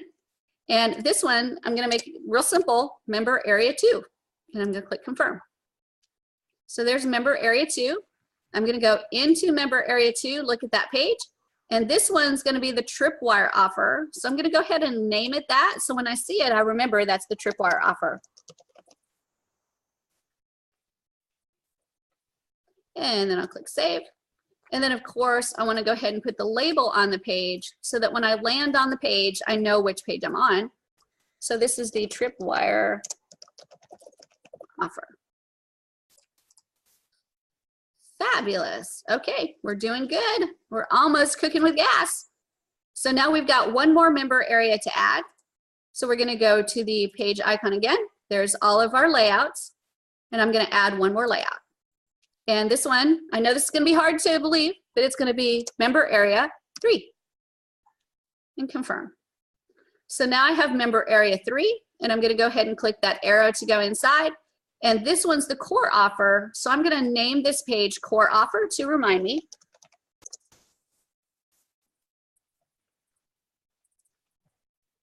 Here we go. And click save. And then I'll put the label on the page as well to make sure when I land on it, I remember that that really is the core offer page. There we go. Fabulous. All right, so now we've got all of our member areas made. We've got the pages made, and now we can start thinking through some other things having to do with our website. So let's take a look at our drawing and see where we're at. So we've got the opt-in page made. We've got the email confirmation page made. We've got the tripwire offer made, core offer made, member access page made. We've got the member area 1, 2, and 3 created. So now let's talk about how to connect pages, okay? So the first thing we're gonna have to do is set up our opt-in page to actually connect to the email confirmation page. And to do that, we need to work with our opt-in form. So let's go ahead and do that. I'm gonna go all the way back to the very beginning to the unprotected area to the opt-in page right there. And we're just gonna make it really simple. I'm gonna right click it. I'm gonna go to configure and mailing boss, and I'm gonna grab that standard list that we always seem to grab. Well, actually grab the wrong one. Let me see here. Let me save and save again. And let me see what account I'm in. Hold on just a second. Oh, I'm in Tavis's account. So I'm gonna have to create a new email list. This is a little bit different account, which is great. So I'm going to go to Mailing Boss, and we're just going to create a list really fast. So I'm going to go to Access Mailing Boss, and the fastest way to create a list is to just click right here and go to Create a New Subscriber List. And for here, I'm going to say Tripwire Funnel Training, and then we'll copy and paste that to the display name and the description and continue. And then all this information is correct. The only thing I want to change is on the opt-in, I'm going to make sure it's double opt-in. Opt-out, I always make it real easy for them and do a single opt-out. If they don't want to stay, I don't want them to stay. And everything else is fine, so I'm going to click Next. And then the custom fields, I want to capture their email and I want to capture their first name. So those are the two important pieces of information I want. So I'm going to click Save Changes. Now it's going to go through some of the stock emails and stock pages that I have. I'm not going to make any changes to those, but I want you to take a look at this one. This is the important one right here. This is the subscribe confirmation email. This is the exact email that's going to go out once they subscribe to my email list, and it's going to have that click here button to be able to confirm their subscription. So that's the email you'll change if there's any special information you want to put in there. I think I've shared with you the only information that I would change is I would not tell them the name of the list, because the name of this list is Tripwire Funnel Training, right? So it would say, please click here to confirm your subscription on the list Tripwire Funnel Training. So you wouldn't want them to know that. So you could take all that out and just say, please click here to confirm your subscription, right? And then leave everything else in there the same. But for you guys, I won't change it. And then I'm going to click Save and Next. And we've got another stock page, which is pending subscribe. This is the page that they'll go to once they click to submit the opt-in form. If you don't set the opt-in information, the change URLs.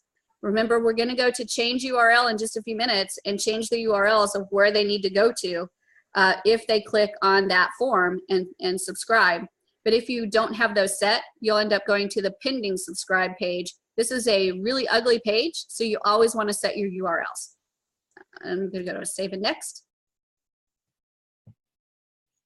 And then the unsubscribe confirmation email. This is the email that's sent out if they unsubscribe.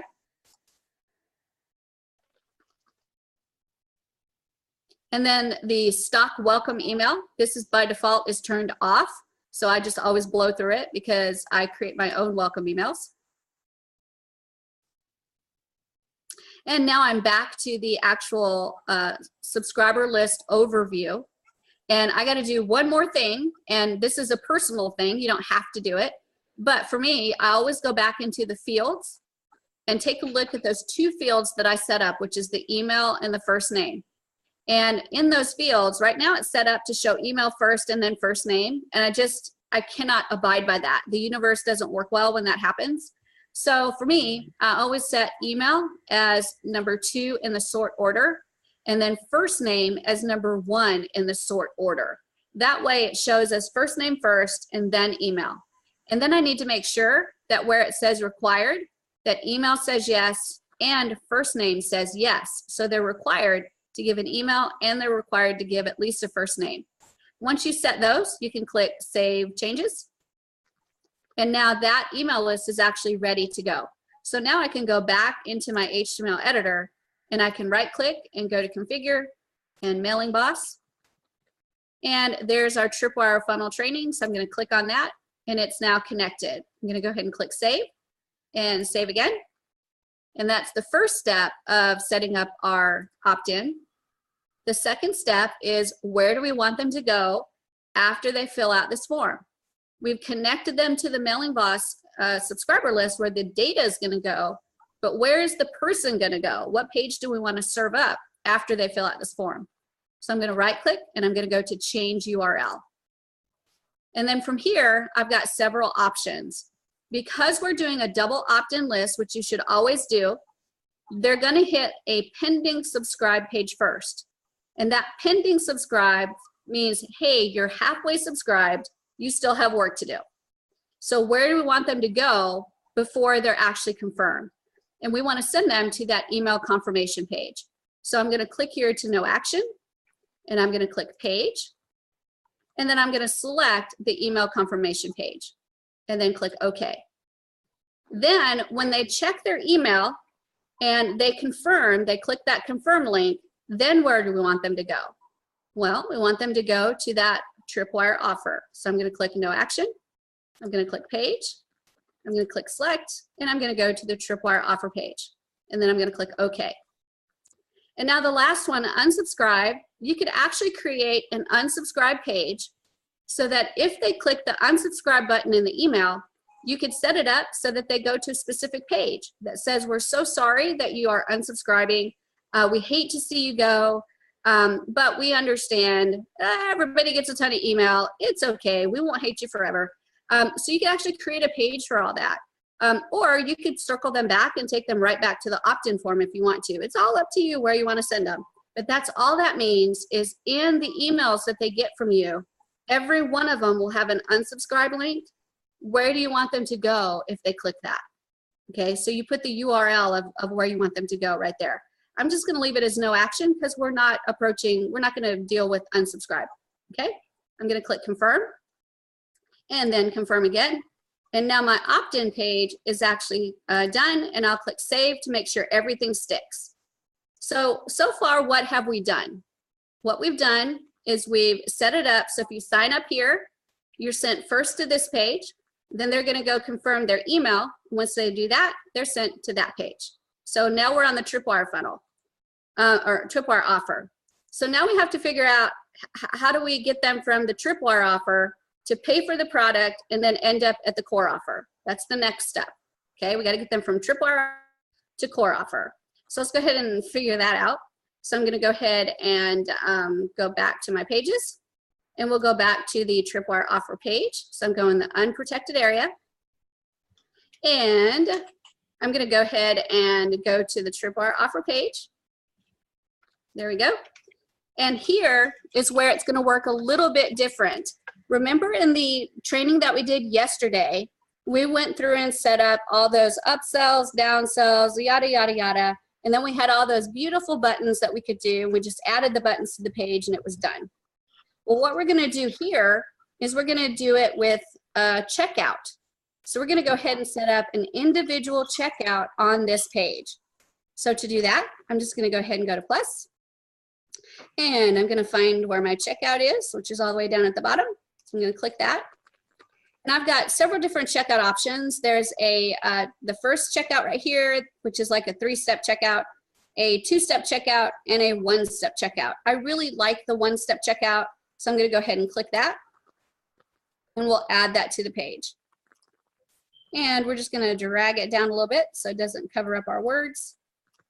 There we go. And now we've added the checkout, but we have to configure the actual offer because right now our offer's not in there.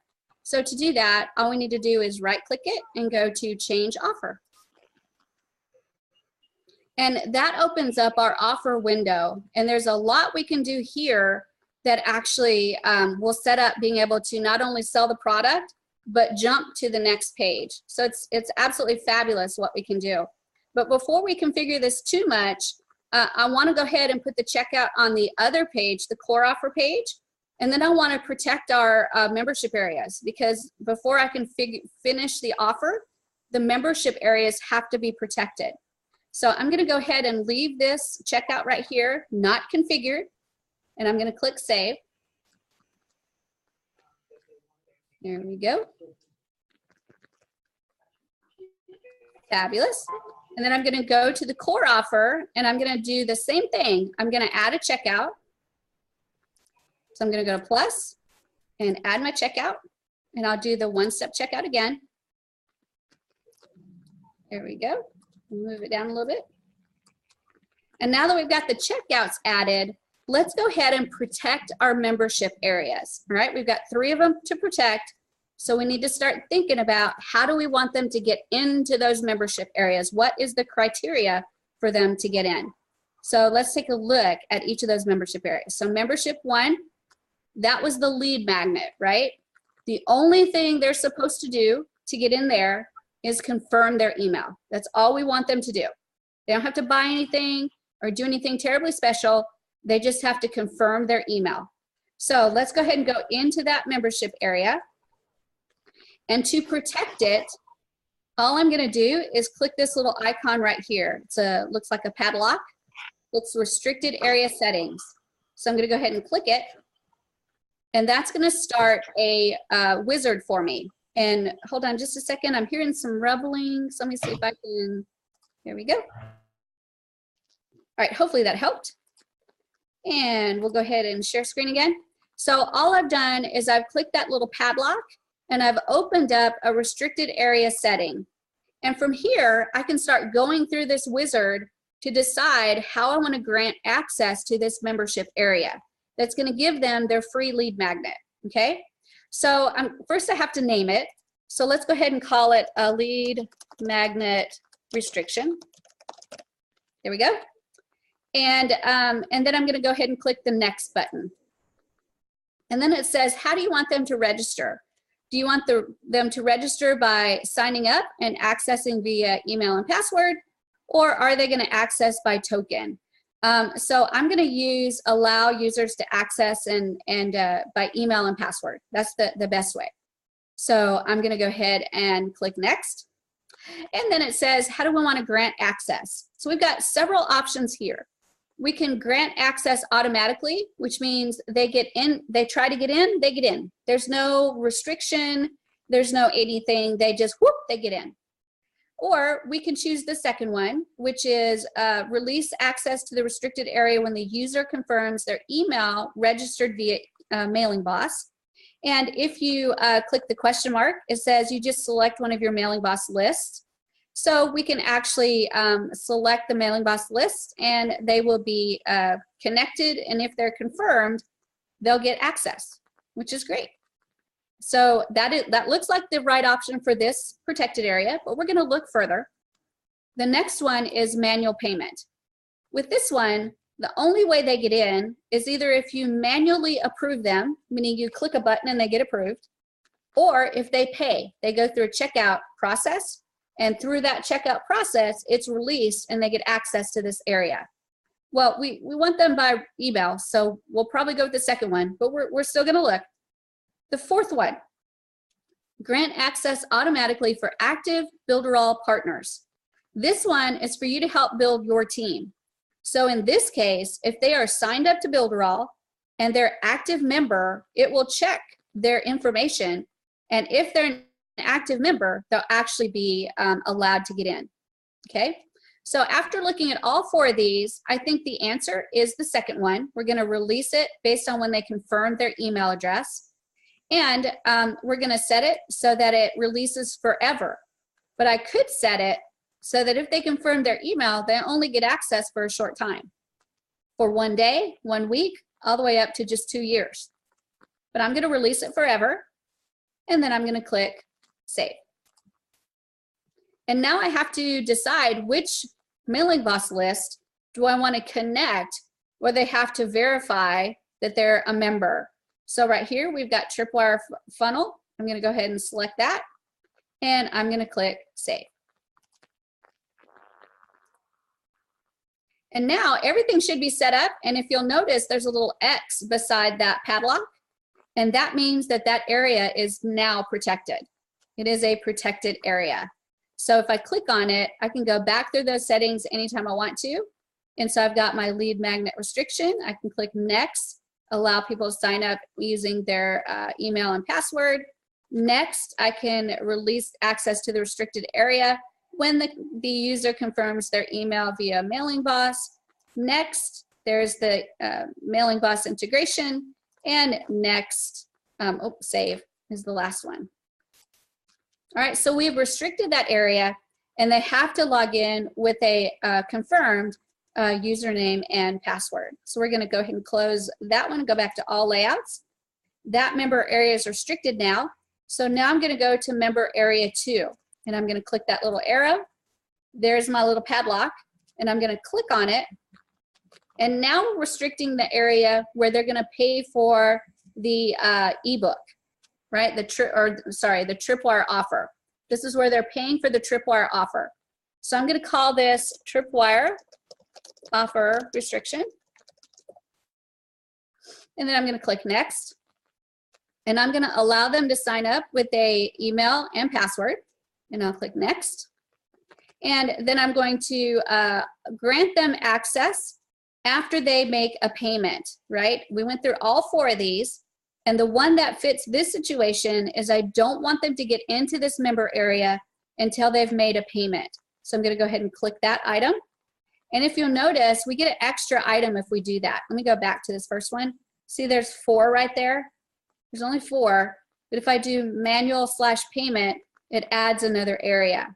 So I have to click next. And I have to integrate it with Mailing Boss. I can do that from here. To me, they'll already be integrated to Mailing Boss, so I don't have to because they're already going to be on the Tripwire funnel training. So I'm going to go ahead and click next and then checkout. So in this page, if you had not already created the pages, it would create the page for you. It would say, hey, I'll create it for you. I'll create the page. I'll create the checkout. I'll create the link. And I'll put it in the current restricted area. Or I'll create the checkout and a link within the current restricted area. Or do nothing and you can create the checkout yourself. I like creating them myself because I want my pages exactly where I want them and in the order that I want them. So my choice is always do nothing now. I can create all that from scratch and organize it probably much better. So I'm going to click do nothing now. And then you can go next or sorry, you can go save. And it saves all those settings. And if you'll notice, I have the padlock right here. So now that is a protected area. You can't get in, and we set it. So the only way to get in was to be manually approved or to have paid, one or the other. So I'm going to go back and I'm going to go to member area 3. And we're going to go to this little arrow. I'm going to click the padlock and I'm going to do the exact same settings for this one. So I'll say core offer restriction.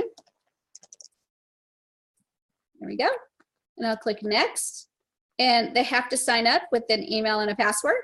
And then I'll click next. And we're going to let them in by manual/payment. So I'm either going to manually approve them or they're going to go through a payment process. And then I'm going to click next. I'm not going to add them to a Mailing Boss list because they're already on my funnel training. So I'm going to click next. And then for the checkout, I've already created my page and I've created my checkout. So I'm going to click do nothing and then click save and close. And now you can see that area is actually saved as well. So I'm going to go ahead and click save and save again. And that has actually set up all of my checkouts so that I can now go through and attach checkouts to membership areas so that when they go through that specific checkout, it's going to release that member area to them. So let's go ahead and go back to our Tripwire offer, the unprotected area. So I'm going to go into that area, into the Tripwire offer page. And here's our first checkout.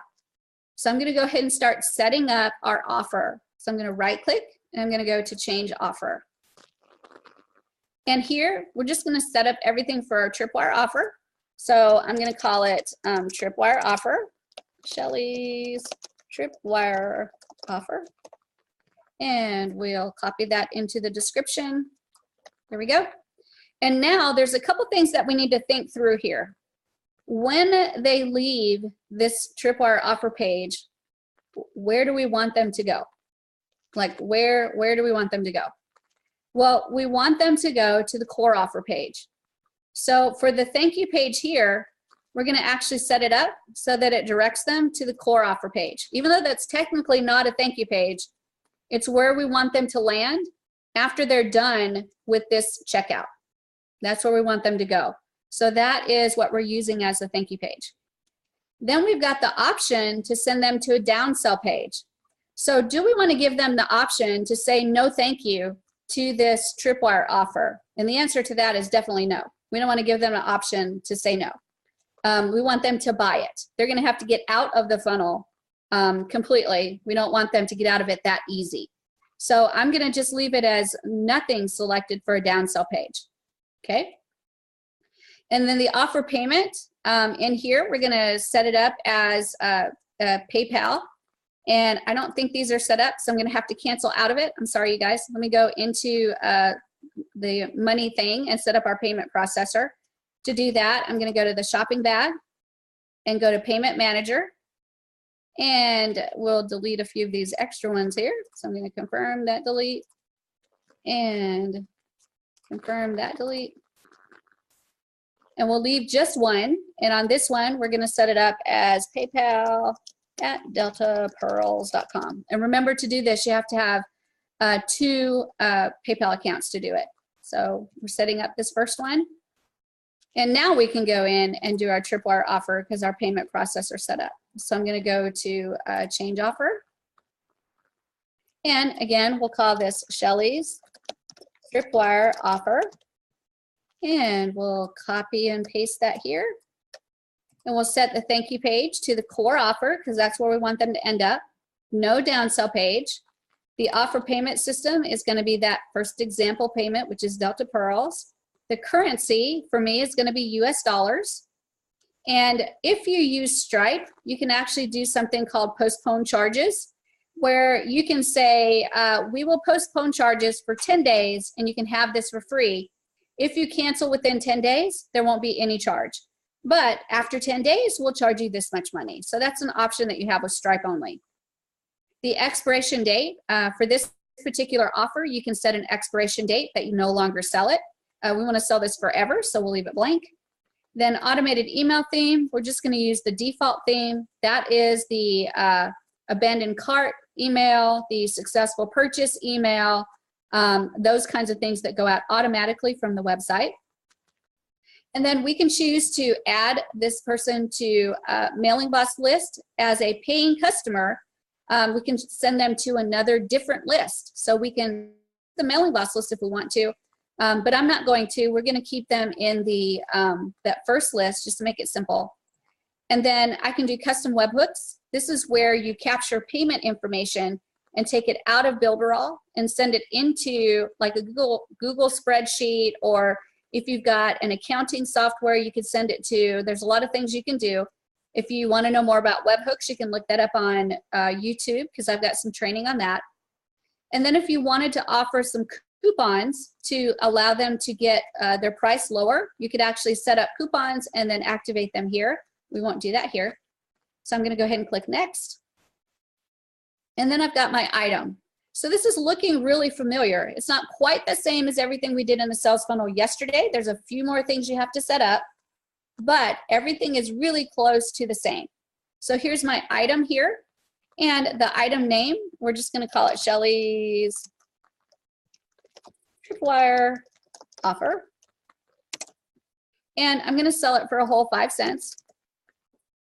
And then the item description I'm gonna put as the same thing.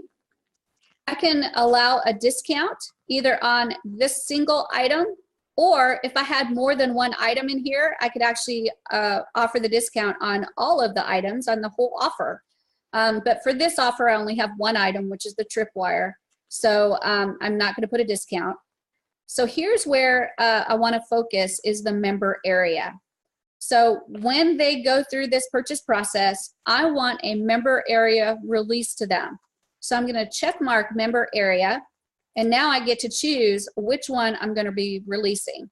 This is the tripwire offer, so I'm going to release the tripwire offer restriction. So I just click that, and now exactly what's going to happen is they're going to go through the payment process, and it says, all right, once you go through the payment process, you're allowed to get access to the tripwire offer layout. Okay. I've got a couple other options here. I can create recurring payments. So if it's a monthly fee or weekly or yearly, you could do that.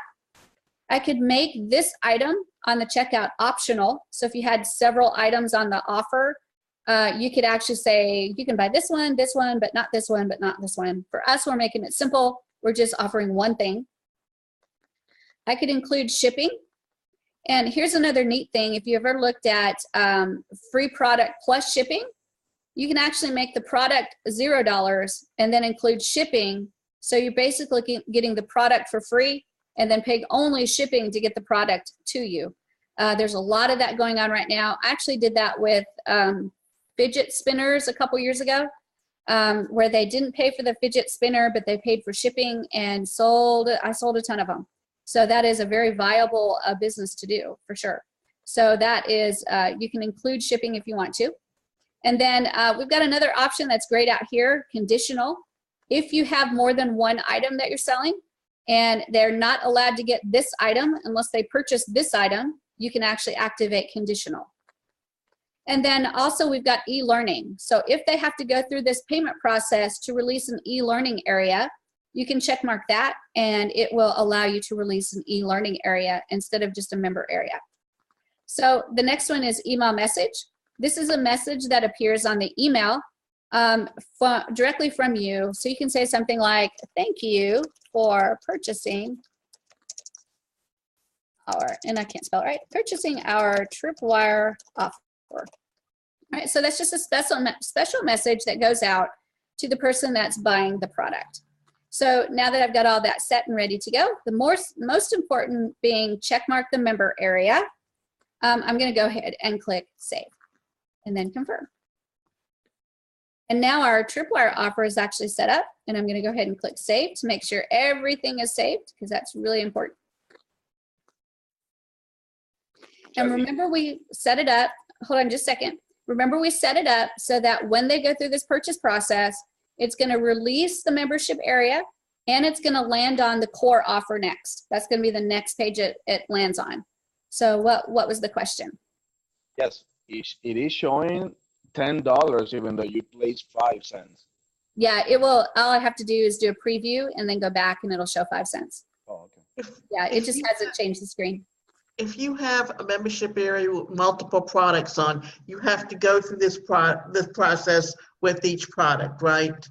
It depends on how you're delivering. For us, we've got 3 different products. We've got a free product, we've got a Tripwire product, and a core offer product. So I'm delivering them in 3 different membership areas because they have to get each one individually. If you're selling them together as a group, like say that you had one package and you said, all right, you pay this one fee and you get all of it. Well, then you only need 1 membership area, right? Does that make sense? What if you want to set up your membership area as a monthly recurring fee and the products are there for them to use and you're always adding new products along the way? That's fabulous. You can, when we went through that membership area and set up the offer, you can set up as a recurring payment, right? That's one of the options. And then you release that membership area that has that the product that you want to release. That's new information. And then it will continue to charge them monthly. And you can go into that membership area and add content as much as you want because it's just a regular website. All it is protected. Okay? Yeah, that's kind of what I was doing. Okay, great. Absolutely. Is everybody with me so far? You hanging in there? Okay, good. Hey, Shelley, can you hear me? Go ahead.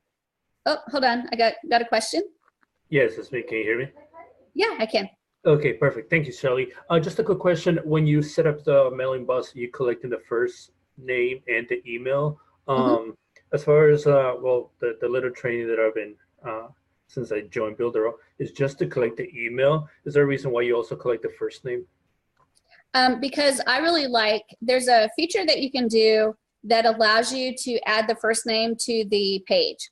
So you can say, hello, Alejandro, instead of hello, friend. So you're collecting that first name so you can actually add it to the web page and you can also add it to your emails. Okay. So when you send out those emails, you're saying, hello, Alejandro, I'm so glad that you joined our website or so glad you joined our list. I'm Shelley and it's really nice to meet you. You know, you're making it personal. And to me, it's always about the know, like, and trust factor. And when you're able to capture that first name and then use it either on a web page or in an email, you are starting that process of creating a relationship of know, like, and trust. Cool. Thanks. Okay. You're welcome. All right, let's do the next offer, you guys. So we're going to jump in. We got the Tripwire offer done. Let's jump into the core offer. So I'm going to go to pages and my unprotected area. And I'm going to go to my core offer page and I'll click on that one. And remember, I've got my checkout there. So now all I'm going to do is right click and go to change offer. Fabulous. And from here, I'm going to go ahead and do this as Shelly's core offer. And we'll add that as the description as well. There we go. And now I need to think about the thank you page. Where do I want them to end up after they buy the core offer? And the answer to that is the actual thank you page. So we have a thank you page. And we're doubling it as the member access page, right? So I'm going to go ahead and pull the down button, and I'm going to choose thank you page. So that's the last page that they're going to end up on in this official funnel, where they can access all of their products. And then the downsell page. Now, when they go to this page, they're going to end up having bought the tripwire offer, and we probably need to give them an option of purchasing or not purchasing the core offer. So when we talk about the downsell page, where do we want to send them to if they say no thank you? Right? Where do we want this? Where do we want to send them to if they say no thank you? And I want to send them to the thank you page, right? Because they haven't gone through the purchase process, so they're not getting access. If they bought the tripwire offer, they'll get access to that. But if they just say no thank you to the core offer, they didn't go through the purchase process, so they won't get access. So for the thank you page, we're going to send them to thank you. And for the downsell page, we're going to send them to thank you. And we're going to give them an option to say no thanks. Okay? The offer payment is going to be that example payment method, which is the PayPal at deltapearls.com. The currency is US dollars. We're not going to postpone charges. We're not going to have an expiration date. We're going to use the default email theme. We're not going to send them to a different mailing boss list, but you could if you wanted to. We're not going to send out a webhook, but we could if we wanted to. We're not going to do a set of coupons, but we could if we wanted to. So I'm going to go ahead and click next. And then my item, this is Shelly's core offer. So we'll type that in. And we'll set it for 5 cents, just like that. And the description, we're just going to have the same as the name for now. And we're not going to do a discount on the item or the entire offer. The most important thing here is I'm going to check member area. And remember, this is our core offer. So I'm going to release the actual core offer restricted area. So I'm going to click on that. And I'm not going to do an expiration date. And on the email message, thank you for purchasing the core offer. There we go. So that's real easy. I've opened up my member area. So once they purchase, they'll get access to it. And I'm going to go ahead and click save and confirm. Fabulous. So now that's set up. So now let's talk about what we've done so far. And before we do that, we want to click save and then save again. And while it's saving, we'll take a look at the PowerPoint page. And so I've set it up so far. If they opt in, they're going to bounce over here to the email confirmation page. Then once they confirm their email, they're going to bounce to the tripwire offer page. And there, we're not giving them an option to buy. They either leave the funnel from there or they buy. It's that simple. So we'll say they buy. They go through the checkout process. When they do, they'll end up coming back and they'll end up on the core offer page.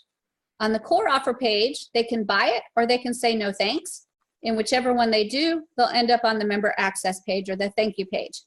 And then from here, how do we get to these member areas? Well, we need to make some buttons, right? We definitely need to make some buttons. So let's go back into our website and create some buttons on the thank you page. So that's easy to do. I'm going to go to the page icon. We'll go into the unprotected area and we'll go to the thank you page.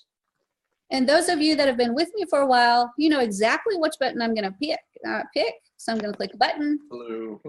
And that blue round every time. It's my favorite one. And all I'm going to do is copy paste and copy paste. And we've got 3 whole buttons there that go to each of the areas that we want to give access to. So for this one, I'm going to right click it and I'm going to go to text.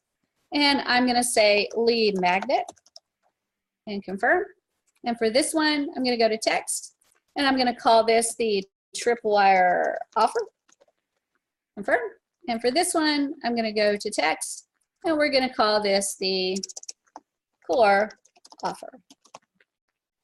All right, so now we know where we want all the buttons to go to, and we need to make them go there. So I'm going to right-click the lead magnet, and I'm going to go to Action. And we're going to go to a page inside of our website. And inside of our website, if we scroll down this right here, there's the lead magnet page right there. So I'm going to click it and then click OK. And then the tripwire offer, I'm going to right-click it and go to Action. I'm going to choose Page inside of our website and click the down arrow, and there's the tripwire offer right there. And then OK. And then the core offer, I'm going to right-click it and go to Action, go to Page, click the down arrow, and go to core offer right there. So now they are all actually going into the membership area. The kicker is that they won't get in unless they have permission. They have to satisfy those restrictions that we set. So for the lead magnet, they're not getting in unless they've confirmed their email. For the tripwire, they're not getting in unless they paid for it. And the core offer, they're not getting in unless they paid for it. Okay? So everybody with me so far? Good? All right, fabulous. All right, so now let's. I got a question. If I want to, in setting up the membership site, if I want them to join the membership site, how would I set it up so that the lead magnet or the whatever entices them that to buy the, if you buy it separately, this is the price. If you go in and pay the membership, you get access to all of it. That's all the way you present it in your website. And here's what I would suggest to you is we've talked about one-time offers, right? And how you make sure that if it's really a one-time offer, you set that price as low as you can afford to set it for the one-time offer. And then if they don't buy it, when they get into that thank you page, after they're done going through the funnel, you can offer it again at a higher price. So that's one way to do it, right? Is to go through your offer and say, here's how you can buy it now. Later, it's going to be higher and it's going to be this price. It really depends on you and how you want to present it to your people. So you have to think about your funnel and how that path you want them to take. Which way do you want to present it to them first? Do you want to sell it to them as individual products first? Or do you want to sell it to them as a package deal first? But remember, you don't want them out of your funnel. So you don't want them bouncing around a whole lot. You want to give them a direction and get them through that funnel and make a purchase. Okay? So don't give them too many options on a funnel. They'll bounce out. Okay? Kelly, quick question. Uh-huh. Okay, so I love this, and what's going through my mind is taking the boot camp we did on the lead magnets with all the free ebooks we got and making that a tripwire and trip it into selling Builderall, and then maybe as a downsell, I can give them, okay, well, don't go so quick. Here's a 7-day free trial. Test drive it. Mm-hmm. Yeah, you can do that. The one way you're going to have to do that, though, is we've got customizable checkout pages. So you'll have to take advantage of that feature. That's a relatively new feature. So you'll have to customize your thank you page so that they can go through the entire purchase process and then come back to your thank you page instead of Builderall's thank you page. Right. Yeah, I saw that, and I love that you can put in there if they're registered with Builderall, instead of maybe sending them through my checkout, I can just send them through the affiliate link, and it does everything for me in the background. Yeah, there's a lot you can do. So I think that's probably a boot camp all in of itself, is to learn how the magical ways you can use those affiliate links.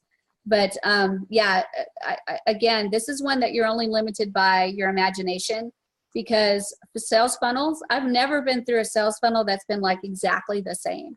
Even the little lead magnet funnels that seem so simple, it's the wording, it's the way things are presented, it's everything is so different. And Davita, what she mentioned just a minute ago, can be done a myriad of ways.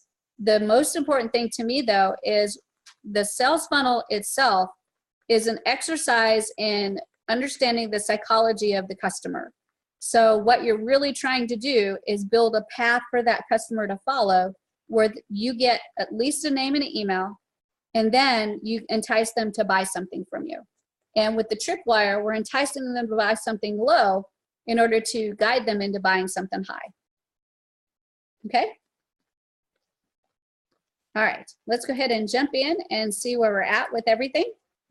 So I'm going to take a look at my PowerPoint again, and I'm just going to think through. You guys are going to see me thinking through this whole process to see, do I have it all set up yet? So right here, I did the opt-in form. It's connected to Mailing Boss. And when they click submit, it's going to go to the email confirmation page. From there, they're going to get the email, click the link, and it should take them to the Tripwire offer.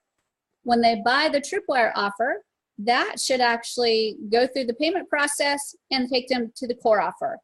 Whether they do or do not buy the core offer, that will take them to the thank you page and the member access page. From there, I can click any of the 3 buttons and go into the membership areas based on whether I meet the criteria to get in there or not. So I'm going to either get in there or I'm going to get access denied. So I think I've got everything set up. You guys think I got it set up? Does it sound like I got it set up? I think so. Let's go ahead and publish this bad boy and test it out. This is always the fun part, right?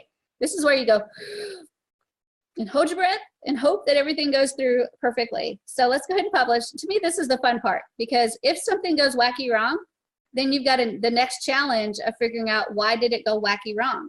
And every time, as frustrating as it can be, you guys, every time this happens, you learn something new. So don't fight it. It's easy to fight it. It really is easy to fight it. You're like, dingly ding, darn it. But the reality is, don't do that.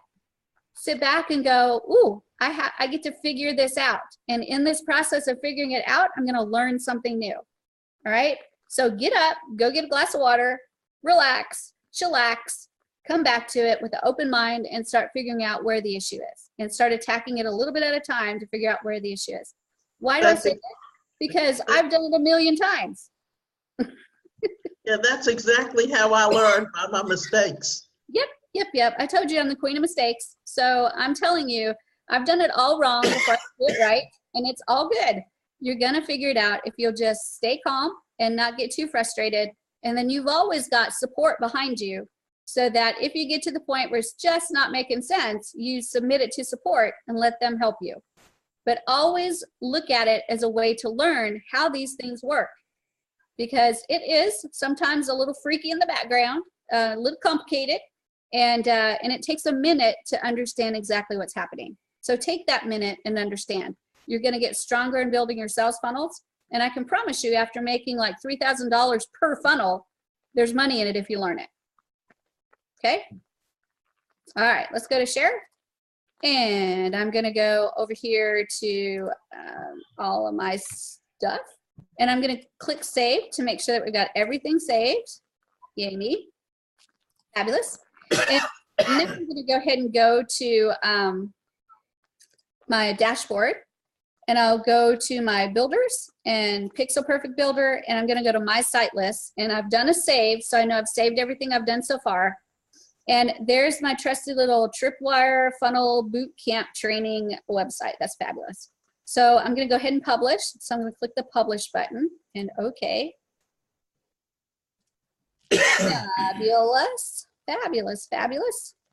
And now you can see that it's turned blue. That means it's a clickable link. So I'm going to go ahead and click and go to the live version. And then I'm going to go ahead and copy it. And I'm going to share it to you guys, so that you guys can actually go and check it out too if you want to. So there's the link. And let's see if I can meet here. All right, I think we got it. So let me go back and let's go ahead and test out this bad boy. And when I test, I do like a ton of testing, right? I test multiple times. In fact, I was looking at my list the other day. I had like, I don't know, 10, 15, 5-cent charges on my PayPal account again, where I tested another funnel. So that's just a thing I do. So I'm going to go ahead and go to one of my emails, one of my test emails that I use. So I'm going to go to emails, and let's see, I think it's maybe join us at Everest. I've got several tests. Let me check that one. There we go. I've got a test 1, 2, 3 email address right there. So we'll use those right there. So let me go back to my live site and I'll go to Shelly and then test1 at joinus@everest.com. And I'm going to click get your free stuff today. So we should now go to the email confirmation page, which we did. So far, so good. I get 1 gold star sticker. And I'm going to check my email. And I'm going to actually go ahead and refresh and see if I get that email. And it may take a minute because it, again, has to kind of queue up.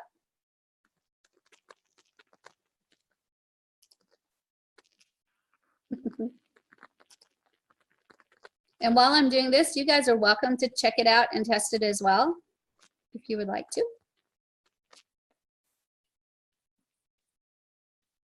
So if we buy your blank pages, you'll refund our nickels? Yeah, if you really want your nickel refunded, I absolutely will, yes. I had to get on the right email. I was actually in the wrong email address. All right, I think this one is actually this right here. Sent a minute ago. So I'm going to click on that one. And now when I click this, it should take me to the Tripwire offer. That's the page that I should end up on. So let me go ahead and click to confirm. And there we go, Tripwire offer page. That's fabulous. So you can see everything is set up and it shows up as 5 cents.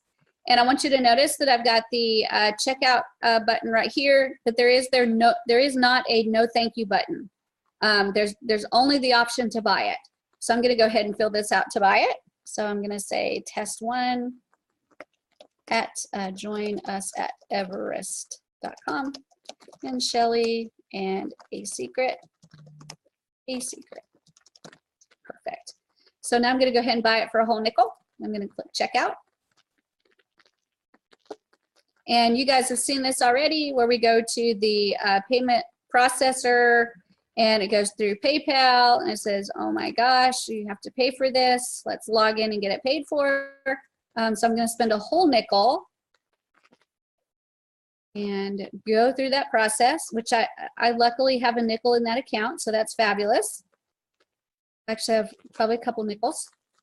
And so there we go. I've paid it. And now I can click return to merchant. And when I do that, it should take me now to the core offer page. So let's go ahead and click that and see what happens. There's the core offer page. Yay me. So now if you take a look at it, I set it up so that it has the checkout button and it should have the no thank you button as well. It started to show, but it's not showing. So there may be something else that I have to configure. So let me go into the editor and I'm going to go to that core offer page right here. And I'm going to right click and go to configure. And let me make sure that, let's see, there it is right there. That's a tricky one. And that is enable downsell button. You have to click on that, check mark it, and then click confirm. And that will allow the no thank you button to show. So I'm going to click save and then save again. And then all I'm going to do is go to my my live site and actually just refresh the page. Let me find it here. Here we go. So there's that live page. I'm just going to refresh it. And that's the way the no thank you appears. So here I can choose to go ahead and check out this product and purchase it, or I can just click no thanks. Either way I go, I'm going to actually go to the thank you page, which is also the member access page. So I'm going to go ahead and purchase it because I feel like spending another nickel. So I'm going to go ahead and click checkout. And it takes me through the process again. And I just pay. And then I click return to merchant, and this should take me to that thank you page. So let's click it and check it out. There's my thank you page. And now what should happen is I should be able to get into the lead magnet area. I should be able to get into the Tripwire offer area, and I should be able to get into the core offer area. All three of them, because I confirmed my email and I bought both of these products. So let's take a look at what happens. So everybody cross their fingers. So we're going to go to lead magnet. And I got to that page, so that's fabulous. So now I'm going to go back and I'm going to go to Tripwire. So I'm going to go to that page. And I got into that, that's fabulous. And now I'm going to go to the core offer and I got into that. So that's fabulous. So what does that mean? That means that, yay, it looks like everything's working on purchasing, but I'm going to look at your eyeballs. Is that enough testing? Does that prove that it all works? You guys are looking at me like, shoot, I don't know, Shelly. I Hey, think Shelley. that it works, Shelley. Does it prove it? Yes. No, no, no, no. Hey, No, Shelley. no, I have to go Check back your and emails. Check your emails. You haven't tried to log in anywhere and make sure that it delivered your product or your area. Yeah, I just did. That's actually what I did. Those 3 buttons that I clicked on the thank you page, those took me into my membership areas. Oh, sorry, I was saying goodbye to Brad. I guess I should have paid attention. Sorry. That's okay. I'll Shelly. oh, sorry. What? Go ahead. Roberto, I'll let you go. And then I think Dominic, and then I think Gabriel. Yeah. So, Thank you. Roberto. Yes, we should take the no option to see if the person is going to be able to access the one that it was supposed not to access. That's it. That's what I want to test. Dominic, what do you say? I was just going to tell you that I went through your funnel and it's taken me to a front end area. It hasn't taken me to the website. You mind if I share that? Yeah, go ahead.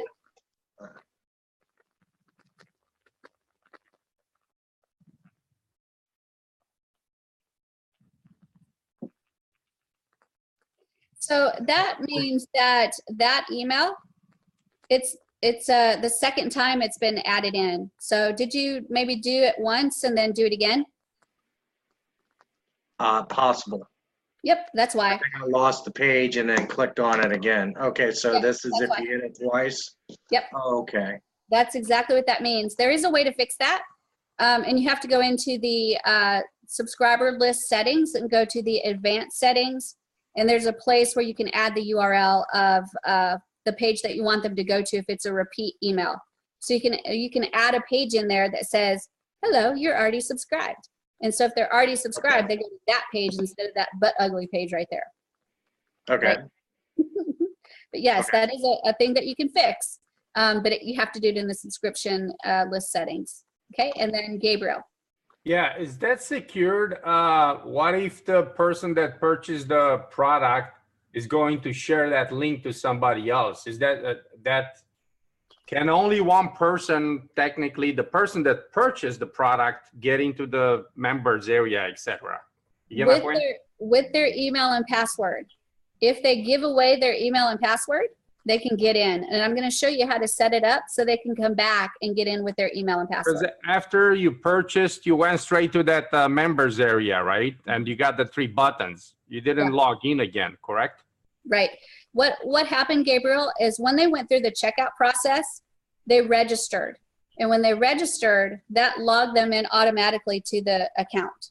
So technically, they're officially logged in. They haven't logged out. They have to actively log out or clear their cookies. Yeah, so they can you possibly show us also log out and then log back in to get back into that? Yep, that'll be one of the last things I show you how to do. Okay. Absolutely. All So right. you can show your people how to log in and get their product later on, rather than only getting it at the time that it's. Too, exactly. Because if they just, oh, I went there, but I only looked at one, I got to go check the other 2. Exactly. So their browser, how do they get back? That's exactly right. So we're gonna actually cover that. That's actually really, really simple. Thank you. So Also check your emails as well. yes. So what we'll end up doing is when we test these funnels, it's actually not good enough ever. Let me warn you ahead of time, ever, to just run through one test like we just did. And it's like, wow, everything worked. That's fantastic, because we didn't test it to see if we got an access denied, did we? Right? So let's go ahead and go through the test again. And this is why I'm telling you that I have like 10 different 5-cent charges on my PayPal, because I never do one test. I always do multiple tests. And I tell people all the time, I have a lot of people that send me their funnels and they'll want me to test their funnels. and it's obvious they didn't test them, right? Because I'll do a single test to test something and it fails miserably. And I will tell them, you need to test your funnels. Don't make me test your funnels. I'll test your funnels for you for something specific, but you have to have gone through those tests yourself and make sure they work. That's part of building a funnel. Is the fun of it is building, and sometimes it's a pain in the booty to figure out all the different ways you need to test it to make sure it works, but that's part of building that funnel. So always test it. Test the access denied stuff, test the access approved stuff, test the login buttons. Everything you do on a website, never leave a single thing untested. If you put a button there, test it. If you put a link there, test it. All of that stuff needs to be followed up on. And you need to actually be doing blueprints and drawings so you can keep track of all that too. Because these get out of hand sometimes, how big they get. And you want to make sure that you're going systematically through your website to be able to test everything before you officially release it. Because I promise you, there's nothing worse than sending someone through the funnel and they get stopped in the funnel and can't do anything else. Because a single link doesn't work. You ruined your whole funnel. And you might have sold $1 million worth. You never know. So test, retest, and test again. Did somebody When else you have- say you're testing 10 times, are you going through the purchasing process through the PayPal? Do you have 10 PayPal accounts? How do you test it 10 times, or is it the same PayPal? It's the same 2 PayPal accounts. So it's okay to, okay, because you're buying the product 10 times over, but Yep. okay. I'm sure PayPal is like, I don't know what she's selling for 5 cents, but she's selling a lot of them. You're not using 10 different email addresses, do you, to test? No, there's actually a trick to that. You can use a Gmail email, and in your Gmail email, like I have cardinaldiva@gmail.com, and I can do cardinaldiva +123, cardinaldiva +456, cardinaldiva +897, whatever I want to do, and it counts it as a different email, but Gmail doesn't. So you'll get all of those emails at your Gmail account, and you can confirm them and all that good stuff. So that's kind of a trick to not have to create so many test emails. Okay? Okay. Shelly, Mhm. just to let you guys know, so I've gone through this once with a client. And so while I was doing the whole testing thing, I just did it with Stripe. And then you can set it up as a test Stripe credit card. I just put in the information on the chat box. So instead of going through PayPal, I know that after like 10 testings of PayPal, it's kind of redundant having to get out. So you can just Stripe, and it will save you like a good half an hour. Yeah. Can you check that, Alejandro? Because I think you might have sent it specifically to a person, and I don't see it to all the panelists. And I know that they'll really appreciate that, because that is very valuable. So that's the one that I was using, and this is the link that you guys can use. All the information is in there. And the only way that I found this out is because I was with the Builderall team for like a good 2 hours, and then they let me know, it's like, yeah, no, we use this all the time. I'm like, okay, that's awesome. Yeah, it's perfectly okay to use. The expiration date is it 2/22, I think? And then the CSV or CVS number, whatever it is 424, I think. But all it is you take, it's a Visa 4242, 4242, 4242, 4242. And then I think the expiration date is 2/22, and the CSV is 424. And that will get you being able to do a test purchase through Stripe, so that you don't have to go through that 5-cent purchase all the time. And Stripe is different. The minimum purchase price for Stripe is, I think, 50 cents. You have to have a 50-cent purchase to be able to go through a Stripe purchase. PayPal is only 5 cents, and I'm okay with spending 5 cents. I mean, I don't even spend $1 every time I test everything, so I'm good to go. $1 for testing is pretty good. But most of what I do is actually on PayPal, although I do have some stuff on Stripe. But you can definitely use that Stripe number to make it a little bit easier when you're going through testing. So also remember, minimum purchase for PayPal is 5 cents. Minimum purchase for Stripe is 50 cents. So if you do want to go through an actual purchase through Stripe or PayPal, you have to use those minimums. Okay? So let's go through one more test, and I want to test it and see if we get an access denied. because I want you guys to see what that looks like too. So I'm going to go ahead and click share and share again. And we'll go back through here and go to the live site again. And it's going to actually have me logged in again. So I'm going to go ahead and just put in a name, Shelly. No, I'm just going to go to that Tripwire offer page. So we'll go to the Tripwire offer page. We'll make it simple. No, that's not it. Let me try this again.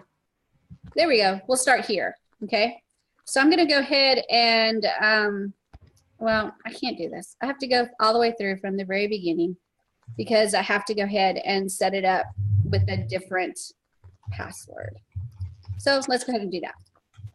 So we'll go to the live and we'll do Shelly and we'll go test 2 at Join Us at Everest.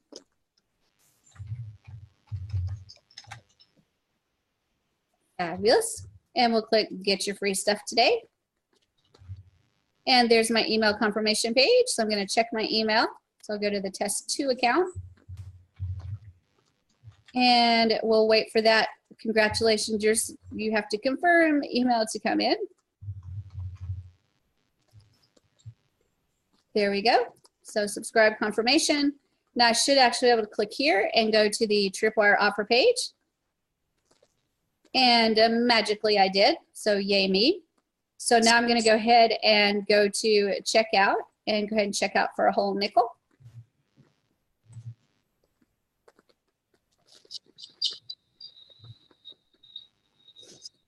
And I'll pay that now. And then return to merchant, I'm going to end up going to the core offer. So there we go. And remember I added that no thanks button. So I'm just going to go ahead and click no thanks, and I should end up on the thank you page. So let's go ahead and do that. There we go. And now the way it should work is I should be able to get into the lead magnet. I should be able to get into the Tripwire offer, but I should get an access denied if I'm in the core offer. So let's check it out. Go to lead magnet. And there I am. So yay, gold star sticker for me. Tripwire. And there I am. So gold star sticker for me. And now core offer. And I got in. So there's something wrong. And it might be that I'm actually still technically logged in as the other person. So I'm going to show you how to create a login, log out button. So when you're testing this stuff, you can log out before you do another test and make sure that you're starting with a really clean test. So I'm going to go ahead and go in here to my, to edit my website. And there we go. And let me go ahead and close this one. So to do that, all I need to do is go into my unprotected area. And let's say that you're going to send them either, and you can send them an email with the login, or sorry, the access page, the member access page, or you can just put a login button right here in the header, and it will just always be there on every page that they access that's in the unprotected area. So all I need to do is go to the plus sign. And I'm going to go to buttons. And right here, we've got a category called login button. I'm going to go ahead and click that. And I've got a couple options right here. I can do a login/register. I can do just a login button or just a register button. I'm just going to do a login button, just plain old login button. And I'm going to put it right here. And it gives me that message that says, hey, you're changing everything in this layout. And I'm going to click OK. I got it. And now I've got a login button. Now I can right click this and change the theme, change the appearance. I can change the text on it. I can do whatever I want. But what this allows them to do is come back to this page or any other page in this layout.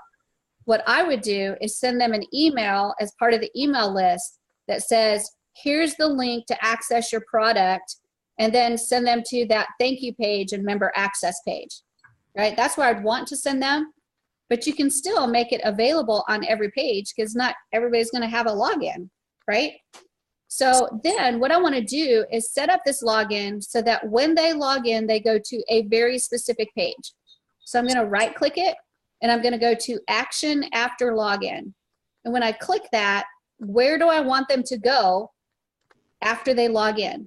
And if I do that, I want them to go to that thank you page, because that's where they access everything, is from that thank you page. So I'll click that and then click OK. And now I'm going to click save and save again. And now I can actually log out of the website and retest everything.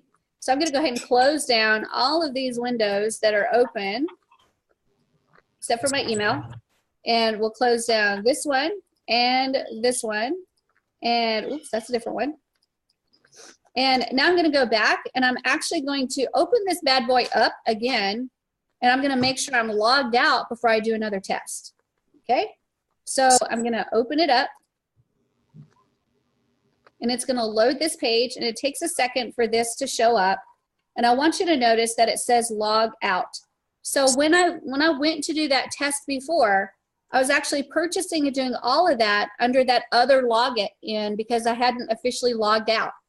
And the only way to log out when you log into a website is to either actively click the log out or clear your cookies. That's the only way. So the person will stay logged in until they actively log out or clear out their cookies. It's kind of the same thing with Builderall. You guys notice that when you go to the Builderall site, if you have the direct link to the dashboard, it will take you straight into the dashboard. You don't have to log in. Mhm. And to stop it from doing that, you just click log out, and then you have to log in every time. Right. It's the same idea, okay? So let's go through this again one more time, but we're gonna log out and do it brand spanking new. Okay, so we're brand spanking new. I have logged out, so now I'm showing log in, okay? And I'm gonna go ahead and go all the way through this process and test it again with a brand spanking new information. So let's go, Shelly, and test 3 at joinusateverest.com, and then get your free stuff. There's the email confirmation page. So I'm gonna go into my email, and I'm gonna go to test 3. And there it is right there, the subscribe confirm. And I'll click here to go to the tripwire offer. Fabulous. So now I'm gonna go through the tripwire offer and purchase that. And I have to fill out this information. So I'm going to put test 3 at joinusateverest.com. And Shelly, and a secret, and a secret. Fabulous. Now I'm going to go to checkout.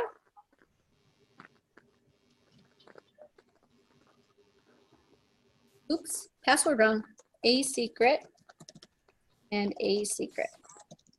There we go.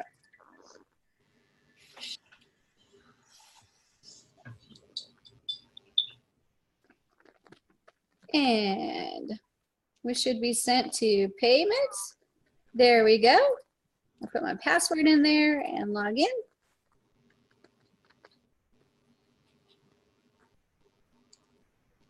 Yay.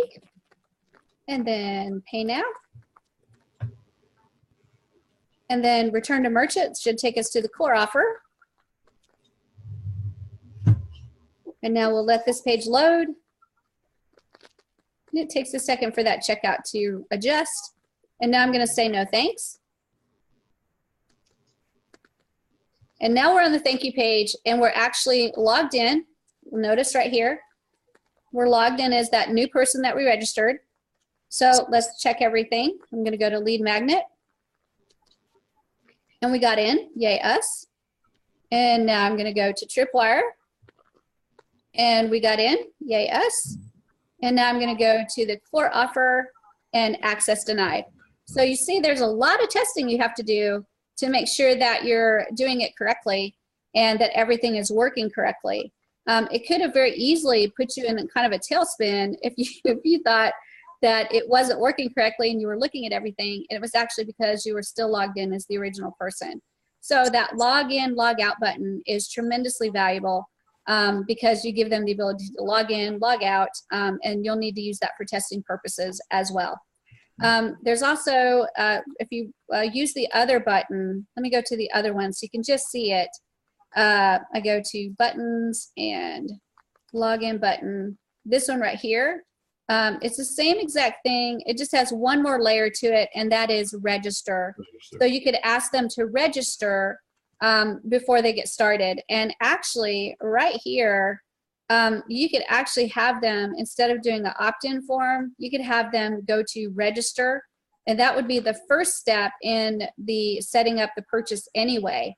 So instead of having this right here, you could do a register button and have them just register, and they'd be registering on the website. And then as they go through the process, they could, you'd have to set up the email a little bit differently and accessing the product a little bit differently, but it could absolutely be done. And it's just kind of a different way to do it. You know, with Builderall, I love cats, so don't take this personally. Nobody get offended, please. But there's more than one way to skin a cat with Builderall. So this is a way that I showed you today, which is setting up the opt-in form and then going through the checkouts and then accessing through a thank you page that's also a member access page.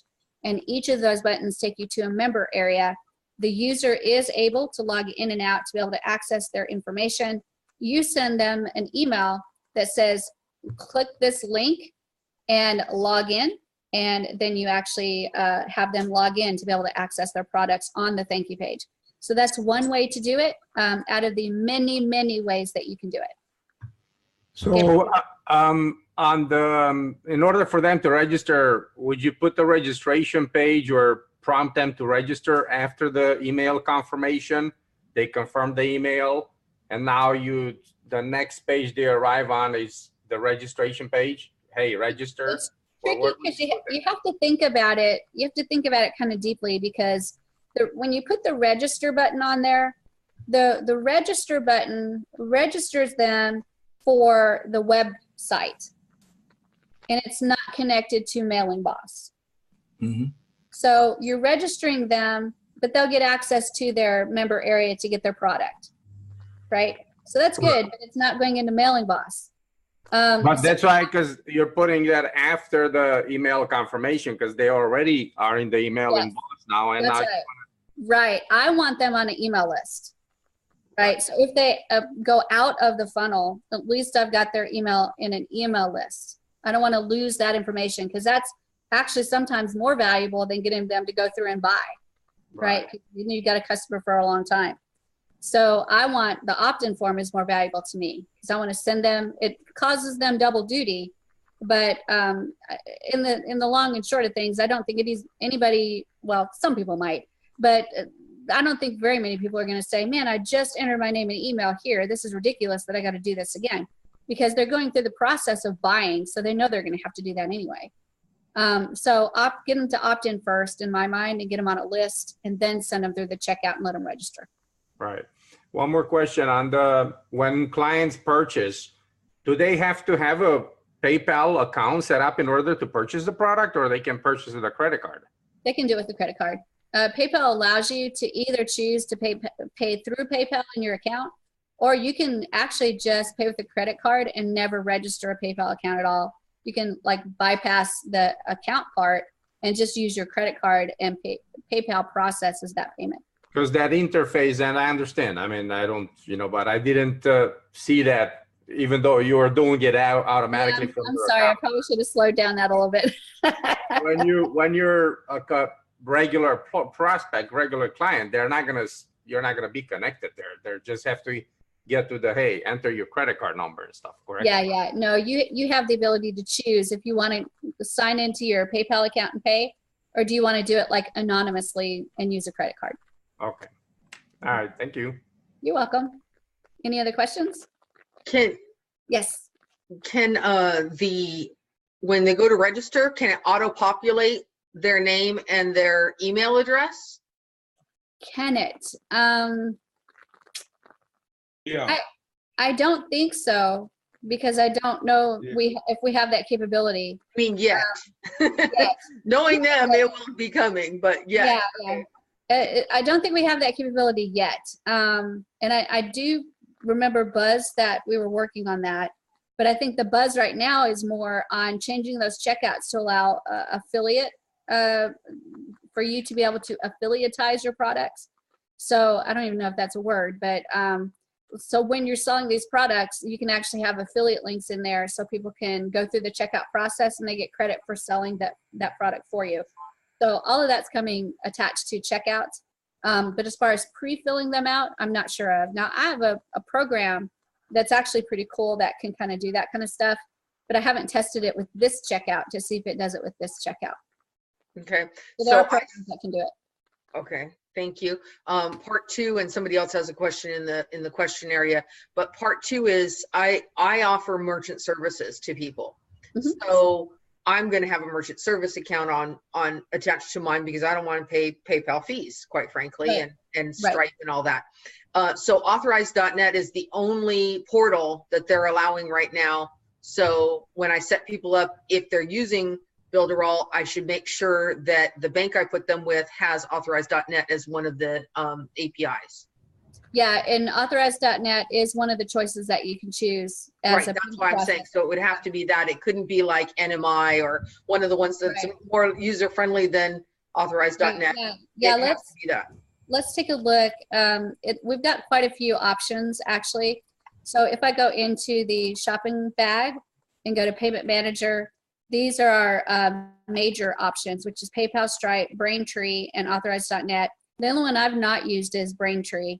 And then we've got some external platforms as well, JVZoo and ClickBank. I've not used those for like general purchasing, so I'm not sure how you would use that through checkout.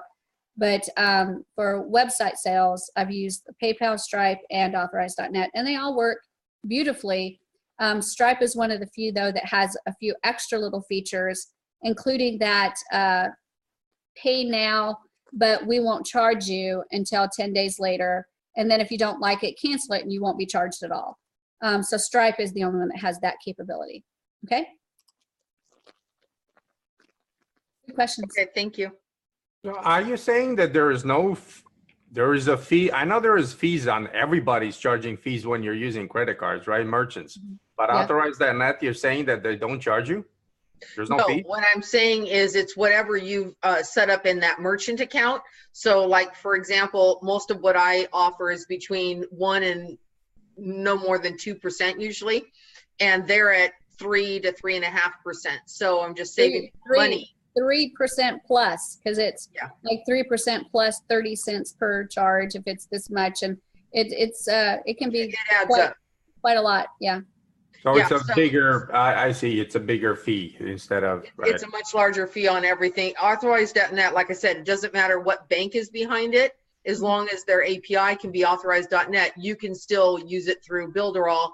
And my people that are doing $1 million a year, for example, that adds up really, really quickly, and they don't give them a break. It doesn't matter that they're doing those high volumes with these other companies. Actually, with PayPal, it's a little scarier to do high volume because you might be shut down. No, and then they hold your money for 6 months to a year. Yeah, been there, done that. I had mine held for 180 days, and I was about ready to spaz. I had thousands of dollars in there. 6 months, yep, that's and they're allowed to do it. Well, why do we use them so? Because they're easy and fast. PayPal is easy. Yeah, PayPal is super simple. Stripe would be as easy. Stripe is easy. That's owned by two Irish guys, you know? It's a little bit trickier than PayPal, but to me, it's still easy. But PayPal is internationally known, even though in some places it's not allowed. And when you say PayPal, people have heard of PayPal, and that's thanks to eBay for sure. So we know what PayPal is, and we can process that. But if authorized.net pops up, that might not be as well known as PayPal. So they might be. Authorized.net would just show Visa, MasterCard, Discover, and American Express. So people trust it. They don't know it's going through authorized.net. Yeah, that's true. But I've seen it many times, Karen, where it shows up with just that credit card thing, and they're just leery. But for some reason, if they see that PayPal thing, there's so many that have bought through PayPal for something else that it's just like automatically trusted, even though all of us in here have probably had a bad experience with PayPal and don't really trust them very much because they're going to keep our money. But the end user, the consumer, usually doesn't know that. And PayPal is like easy to use, trustworthy, and they know that it's going to process. And I've had people tell me, if I can't pay through PayPal, I'm not going to pay. And I don't discourage people from keeping it on there, but I also have the other, I've had the experience of, if you only offer PayPal, I'm not doing it because I don't trust PayPal, or I don't like PayPal, or blah, blah, blah. And so they won't do it if they have to set up that account. Yeah. So, I usually just put both on there. Let them do whatever they want, but at least most of the time you're paying less money.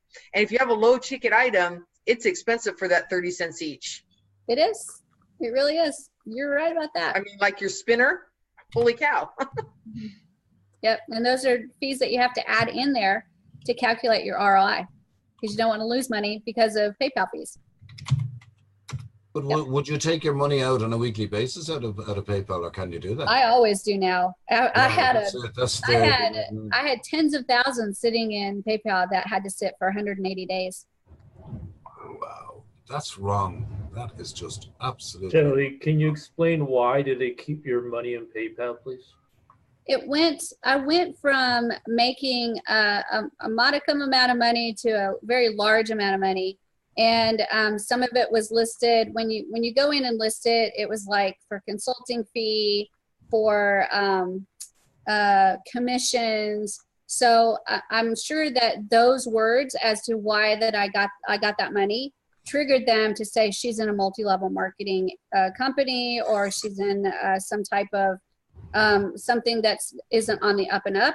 So they have the right to take a look at that account for 180 days to figure out if you're doing anything illegal, immoral, against their terms, whatever. And they did. They froze me for 180 days, but they ended up unfreezing it, and I was like super, super glad. But during that time, it was I had nothing, no answer from them. No, when I would message them, I would get absolutely nothing back. I did do a few, and they answered back and said they have to take their time and review the account. And that's really the only response that I got. So for 180 days, I waited to get that money. It ended up fine. I was probably luckier than most because I was able to get my money.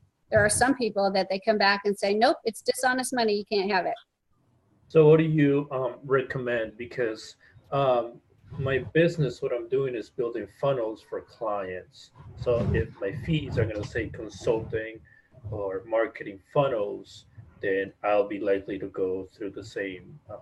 My suggestion is figure out how much money you absolutely have to have in your account to function, and just that minimum amount in there, and then every single week pull out down to that amount. Gotcha. And that's the amount that you're willing to lose. Gotcha. Thank you. And that's how I do it. Wow. Learn from the masters. I'm not sure I'm a master. Well, That's just how I do it. Having been through it, yeah, it was very scary because, like I said, I had tens of thousands in there, and your business runs whether PayPal freezes your money or not. So we had to juggle money around a little bit to deal with that issue. We were able to. We were fine. Nothing bad happened. We were absolutely fine. I think the only thing that I suffered was the stress of having that much money and not being able to get to it. But it didn't hurt the business at all, which is good. But I've gotten smarter with PayPal for sure. And now I have the minimum that I keep, and I have several PayPal accounts because I have several businesses. So each account has a very specific amount that they leave in there that has to be left in there for things that are coming out of PayPal automatically. And then from there, I withdraw every single week and just keep that schedule going every week. Isn't Builderall coming out with their own Visa or something like that? I heard. They are. I'm super excited about that because that's going to make that PayPal worry go away. Because when you're pulling out, like, oh gosh, just the other day I did like a $4,000 PayPal transaction, and when you do a $4,000 transaction, that worry is this going to trigger a PayPal this time to take a look at what's going on? It is scary. So when I think about that debit card and being able to move money in and move money out without the worry of, oh my gosh, it's a $4,000 transaction, I'm going to get dinged by PayPal. that just taking away that stress is huge. So PayPal's fees are high for sure. It's a cost of doing business. That's the way I look at it. Just like Stripe has a cost, just like Authorized.net has a cost. Those are all costs of doing business. You can actually juggle between them and minimize those costs.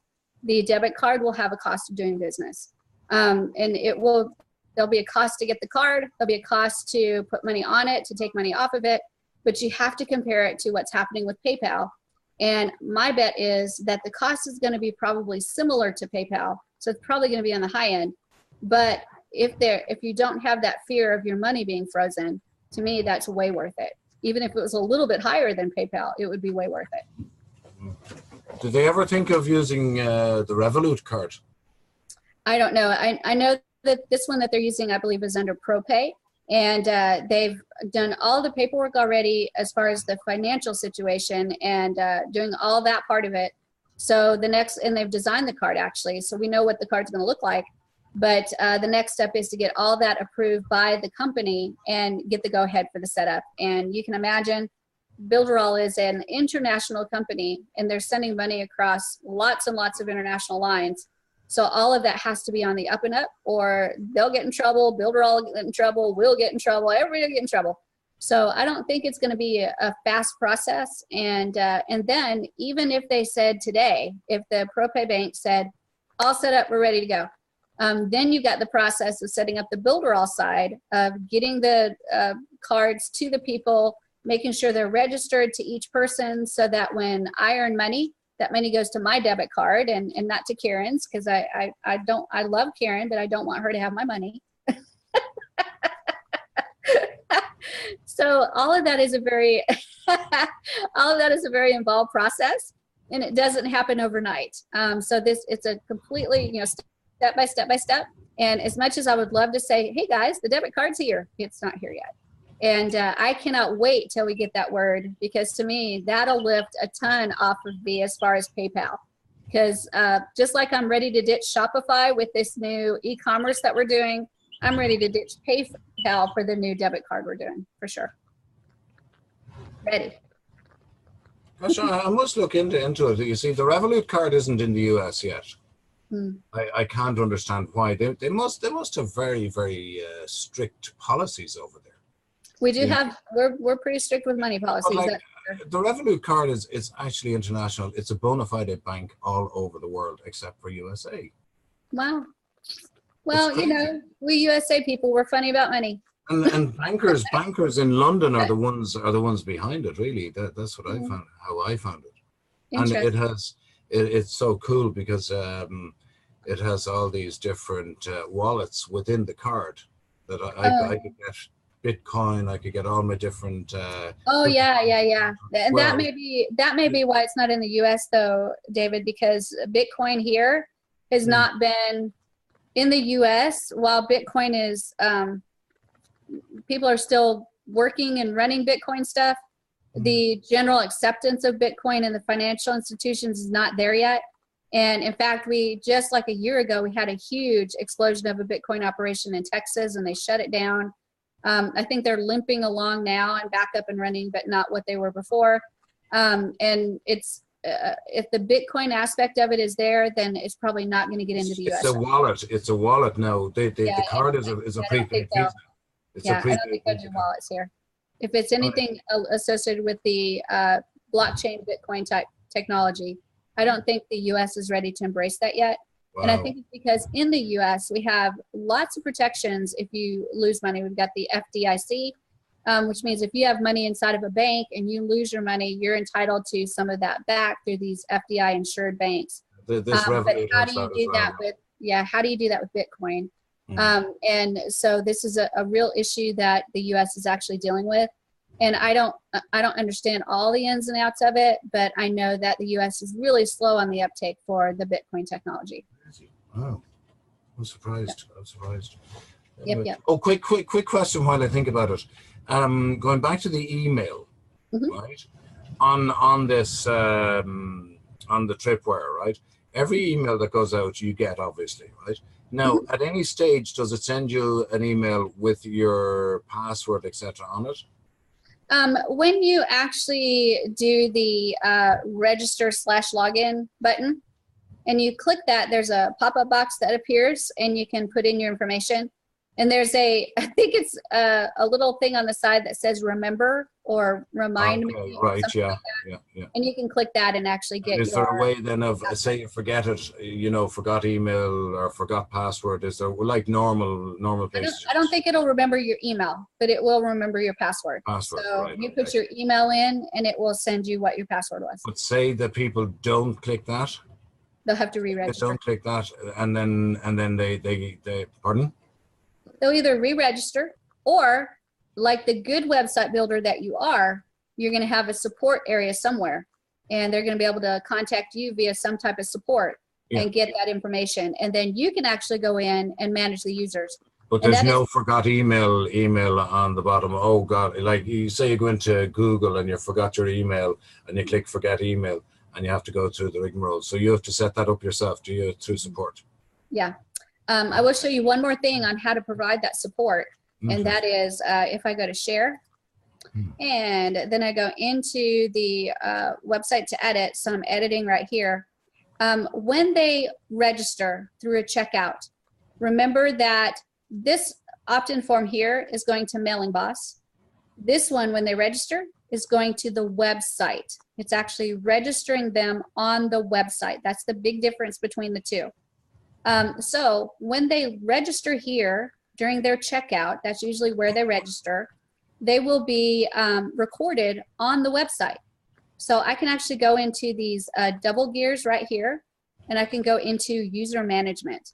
And if I click there, here's our users. Oh, there's Willie right there. Willie registered. How cool is that? And so right here, I can see who's registered. And if I go over here to this area and click the little square with the pencil in it, if I click that, it tells me I've got 3 areas and they have no access to the lead magnet, which they do because they've confirmed their email address, but through like payment or something, they don't. Tripwire, they get access to, and Core Offer, they get access to. Let's say they tick me off because they said something about my mama. I can actually go in and I can click this green button, and when I click it, it turns it red and they no longer have access. And then if they say, I'm really sorry, I didn't mean to talk about your mama, I can click it again and give them access again. I can also go in there and restrict how long they have access. So right here, I can actually click this button and I can say, well, she did talk about my mama, so I'll give her access until here. April the 5th, she's done though. I'm not giving her any more access after that. And then it'll show right there how far she gets access to. So you could do a yearly thing, yearly payment, pay for the year, and then give them access for the year. Yep. So Willie right here, I could go into Willie and I can click right here, and he's got lead magnet permission, he's got tripwire permission, he's got core offer permission, he's got access to everything. And I can actually change it to unlimited access. So nah. And then right here, I just changed it to empty and save and then approve. And now he's gonna be forever accessing that as long as he wants to. And then all I have to do is click save and confirm. And then Willie actually has access forever as well. So that's how you check your users to be able to grant them access. Now remember when we set this up, the idea behind the 2 paid access was you could get access manually or by payment. So Willie went through and got access by payment, right? If he didn't go through by payment, but I said, Willie, you're such a great guy, I'm gonna give you access manually. So that's how I do it. I'd click right there and I'd give him access manually. So that's the way we set up our restricted area, is either manually or by payment. Okay. So Shelly, if you do a monthly or a yearly membership, and then is there since you put a timer on there, is there a reminder to remind me and remind the person that, hey, go renew your membership or something? No, this is actually all automated. And what PayPal or what the payment processors do is send a thing back that says that they've paid. If you don't pay, it'll kick them out. Right, but let's say he paid for a year, and in a year from now, I want him to go back and, hey, do you want to renew your subscription? Or You know what I mean? Yeah, the way it's set up is you would set that up as a recurring payment, On PayPal. right? Oh, and okay. it would do automatically. It would actually, PayPal would have that registered as a recurring. So when the time came up for that to be paid, it would automatically be paid unless he canceled it. And once it's automatically paid, it goes back to the membership area and says renewed for another year. It actually automatically does that, which is really cool, right? If he doesn't pay, if for some reason he cancels and it never goes through that payment process to get that recurring payment, it triggers on the website and says, hey, I'm supposed to have this paid, no payment. So it'll stop access for him. What about if his credit card declines or Either way, if he doesn't go through the payment process, it never registers a payment, then it stops automatically for him. So that's absolutely fabulous. The other That's thing, like us on the monthly with Builderall. You know, that's the He thing does I'm it always worried automatically. about. That's right. You know, how long do they give? God forbid now. Say we had a bad month this month, right? And I wasn't able to pay it, or somebody else wasn't able to pay it. How long do they give? Do they give you a month and then you? I'm not sure how often PayPal, like PayPal or Stripe or Authorized.net, I'm not sure how long they'll continue to try to do the payment for you. I do know that they will retry, but I'm not sure if it's like one retry, two retries, I don't know. But after a while, if the retry doesn't work, then it's just going to be not paid. And unfortunately with Builderall, a lot of times they'll just have to cancel the payment and then go in and redo the payment processor altogether because you have to set up the recurring again. So it's you don't ever want to try to miss any payments like that because it can be quite tricky. The other thing I wanted to show you is also in the sales, the little shopping bag area. So this is all the checkout information. You can actually go to Sales Manager, and when you click in there, it just kept track of all of our sales. So Willie just paid me 10 cents. Thank you, Willie. And this person right here, test one is showing as waiting, and then down here it shows as complete. So it keeps track of everything I've done and the money that I've made off of the website. And I can then export that information if I want to. And of course, you always have that power of the web hooks that we talked about in the offer manager, where you can pull all this information actually out of the offer manager. And when they go through the payment process, send it to a Google spreadsheet. And then if you've got like a tax or accounting software or something like that, you can actually, with the API, send it straight into the accounting software too. So it's fabulous what you can do, but that's quite advanced. And then on each one of these items, you can just click show details and it breaks it out a little bit more for you so you can see exactly what's going on. And then it even allows you to do a printer version so you can print it out if you want to. So lots of great information on your users to be able to manage their access, and then the sales manager to be able to manage the sales that you've done for each of your items as well. So fabulous information. And that actually covers the entire tripwire funnel. Shelley, you deserve a break. You're going 3 hours now. I know, a tripwire is so, it's so long, good. but it's so fun. I love the tripwire funnel. It's my You're very favorite. good, though. I'll probably Fair talk play to you to you. guys like 3 more hours about tripwire. It's so fun. Fair play to you. Yeah, I do have a question, Shelley, on the when they make the purchase. Say, for instance, that can we give them access for 2 years when they make the initial purchase, if we wanted to?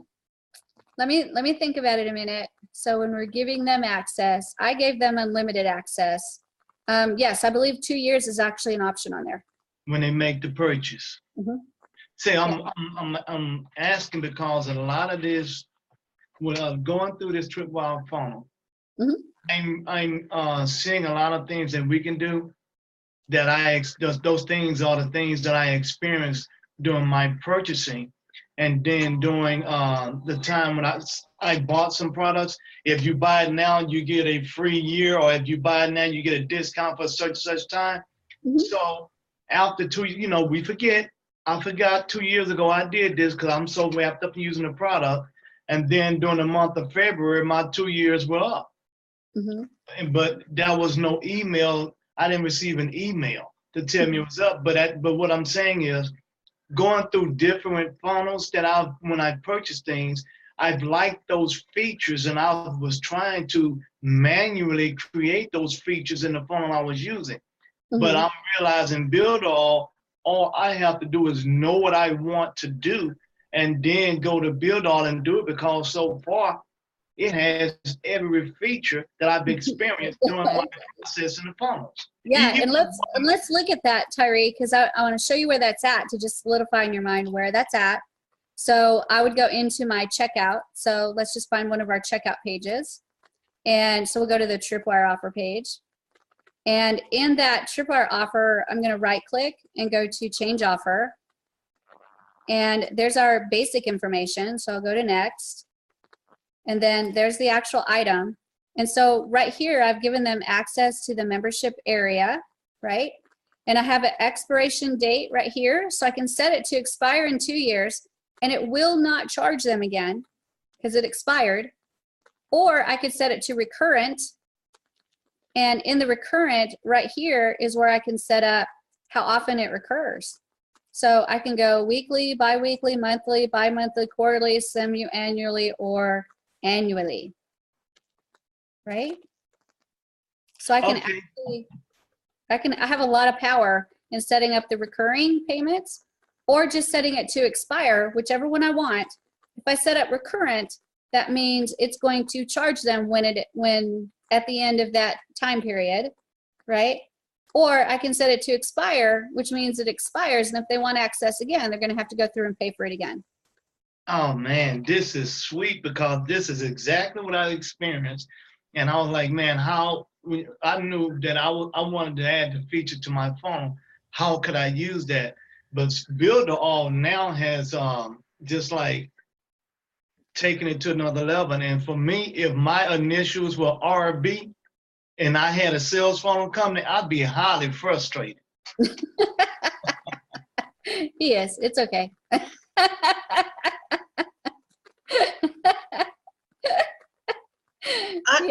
We got that Tyree moment again. Go ahead, Davida. What were you going to ask? Yeah, I got a question. As a merchant on your website, how do you set up the client ID and stuff to accept payments? All that's done through that checkout process. So when they go through the checkout, it's going to set up, if you're using PayPal or you're using Stripe or you're using authorized.net or Braintree, it's got all that stuff that it's doing in the background that you can't see. And it's connecting to the payment processor. And if they need an ID, then they get an ID. If they need a special key to be able to do this, then the system's going to handle that key. So all of that's done in the background. When you look at the results, which is that user management area and sales management area, you'll see that each one gets a different information on it. And that information is what you can use if you need to identify them. So like if I go to the shopping bag and I look at sales manager, so there's order numbers right here. So you may not be able to capture the exact, the ID of the person right here, but all of that's handled in the background through the payment process, and you don't need that ID because it's being handled in the background. Does that make sense? What I'm talking about is when you set it all up to take the payment. Oh, all that's done in the payment manager right here. Yeah. So if you're going to set up Stripe, then you're going to set up Stripe and you're going to set up a nickname, and then you're going to go through and do some settings to be able to do it. Each one's a little bit different, and we do have training. If you go to the Builderall USA YouTube channel and type in Builderall Stripe, you'll see how to set up Stripe.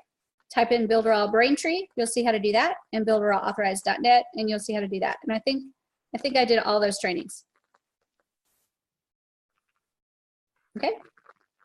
Shirley, can you use another outside payment and integrate into Builderall? No. You can, but it's not going to be able to integrate into the checkout to be able to release the payment or release the member area. The only ones that are connected to release the member areas are the ones that are listed in the checkout. So let's say you had a payment processor XYZ. You could set it up. You could absolutely set it up so you could accept payments through their HTML code. So all of that's very doable. But you would probably have to go in and once the payment was made, release that membership area manually. Oh, okay. Okay. So that's, is it possible in the future that Builderall is going to open that to other? they've talked about it, but I haven't heard lately of anything they're going to add right now. They're redoing checkouts to be able to handle the affiliatizing. I don't even know if that's a word, but to be able to handle affiliatizing products. Right. So at this point, I think that's the main focus rather than adding more payment processors. Okay, gotcha. But remember to ask anybody that you're thinking of going through, as long as they can use authorized.net as their portal, you can still use them. Mm-hmm. Yeah, authorized.net is great. Basically, it's not a service as much as it's an API, Mm-hmm. if that makes sense. So you can, that's what I'm excited about. It's already integrated, it's already ready to go, and you can use whoever you want. Real quick, Davida, I sent you a PM about your access to all the goodies when you bought your ticket for Everest. Mm-hmm. How did you, can I ask real quick, how did you get that? Through an email? Were you able to just go log in? Because we still can't log in. What I actually did was I found it in the message center from James. Oh. There was a message in there with and then it gave me the link to the membership site. And then you went in and registered, and then you logged in. So where's the message center? Which message center? That little squiggly thing. Oh, Messenger? Yeah. He messengered where they send you your messages for the tickets, and they let you know that your payment has been processed and all of that up on the right hand side. I think, Kieran, the best way to go about it is find either James Neville Taylor or Michael Kalasparis and just private message them on Facebook. Just do it through Messenger is fine. And just let them know that you need access to that membership area. You're not able to log in, and then they'll message you back and take care of you. Okay, so that's what I was missing. So it's through Facebook. I'm waiting for emails and such.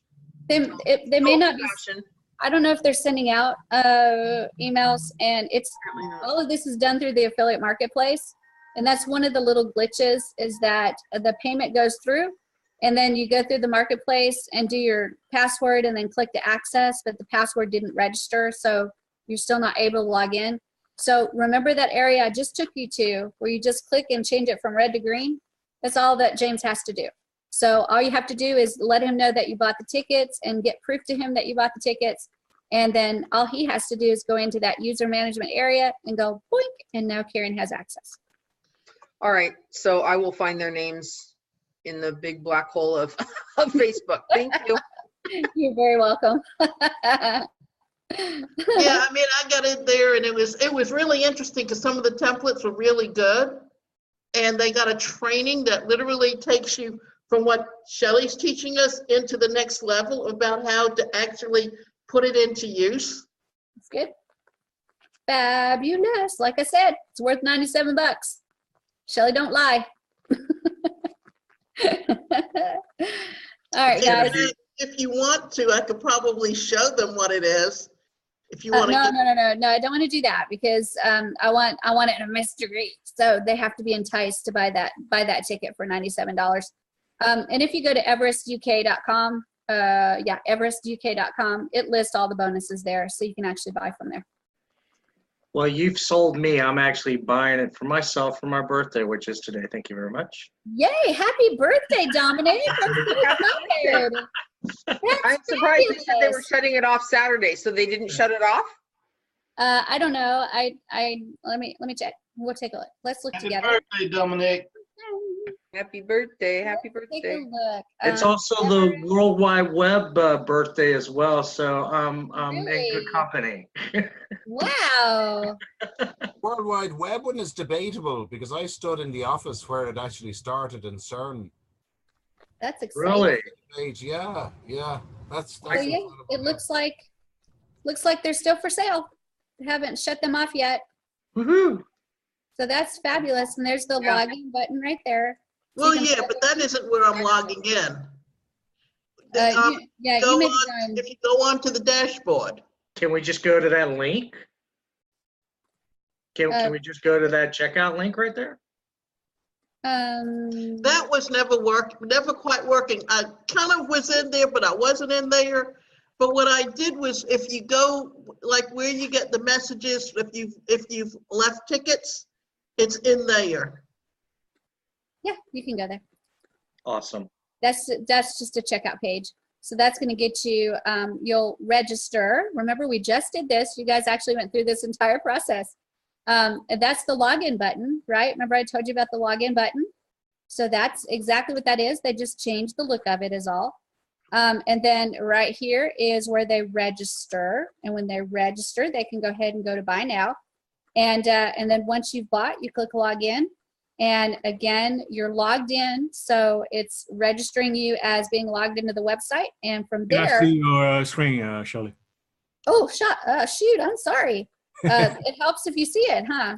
Let me go back and show you again. So here's the checkout page, right? There's the login button. Remember I told you about the login button. This is the same thing. They've just changed the way it looks is all. So it's the same exact thing that we did a minute ago. Ours just looked really plain. And then here's the register area, just like we did before. We're gonna register a new account.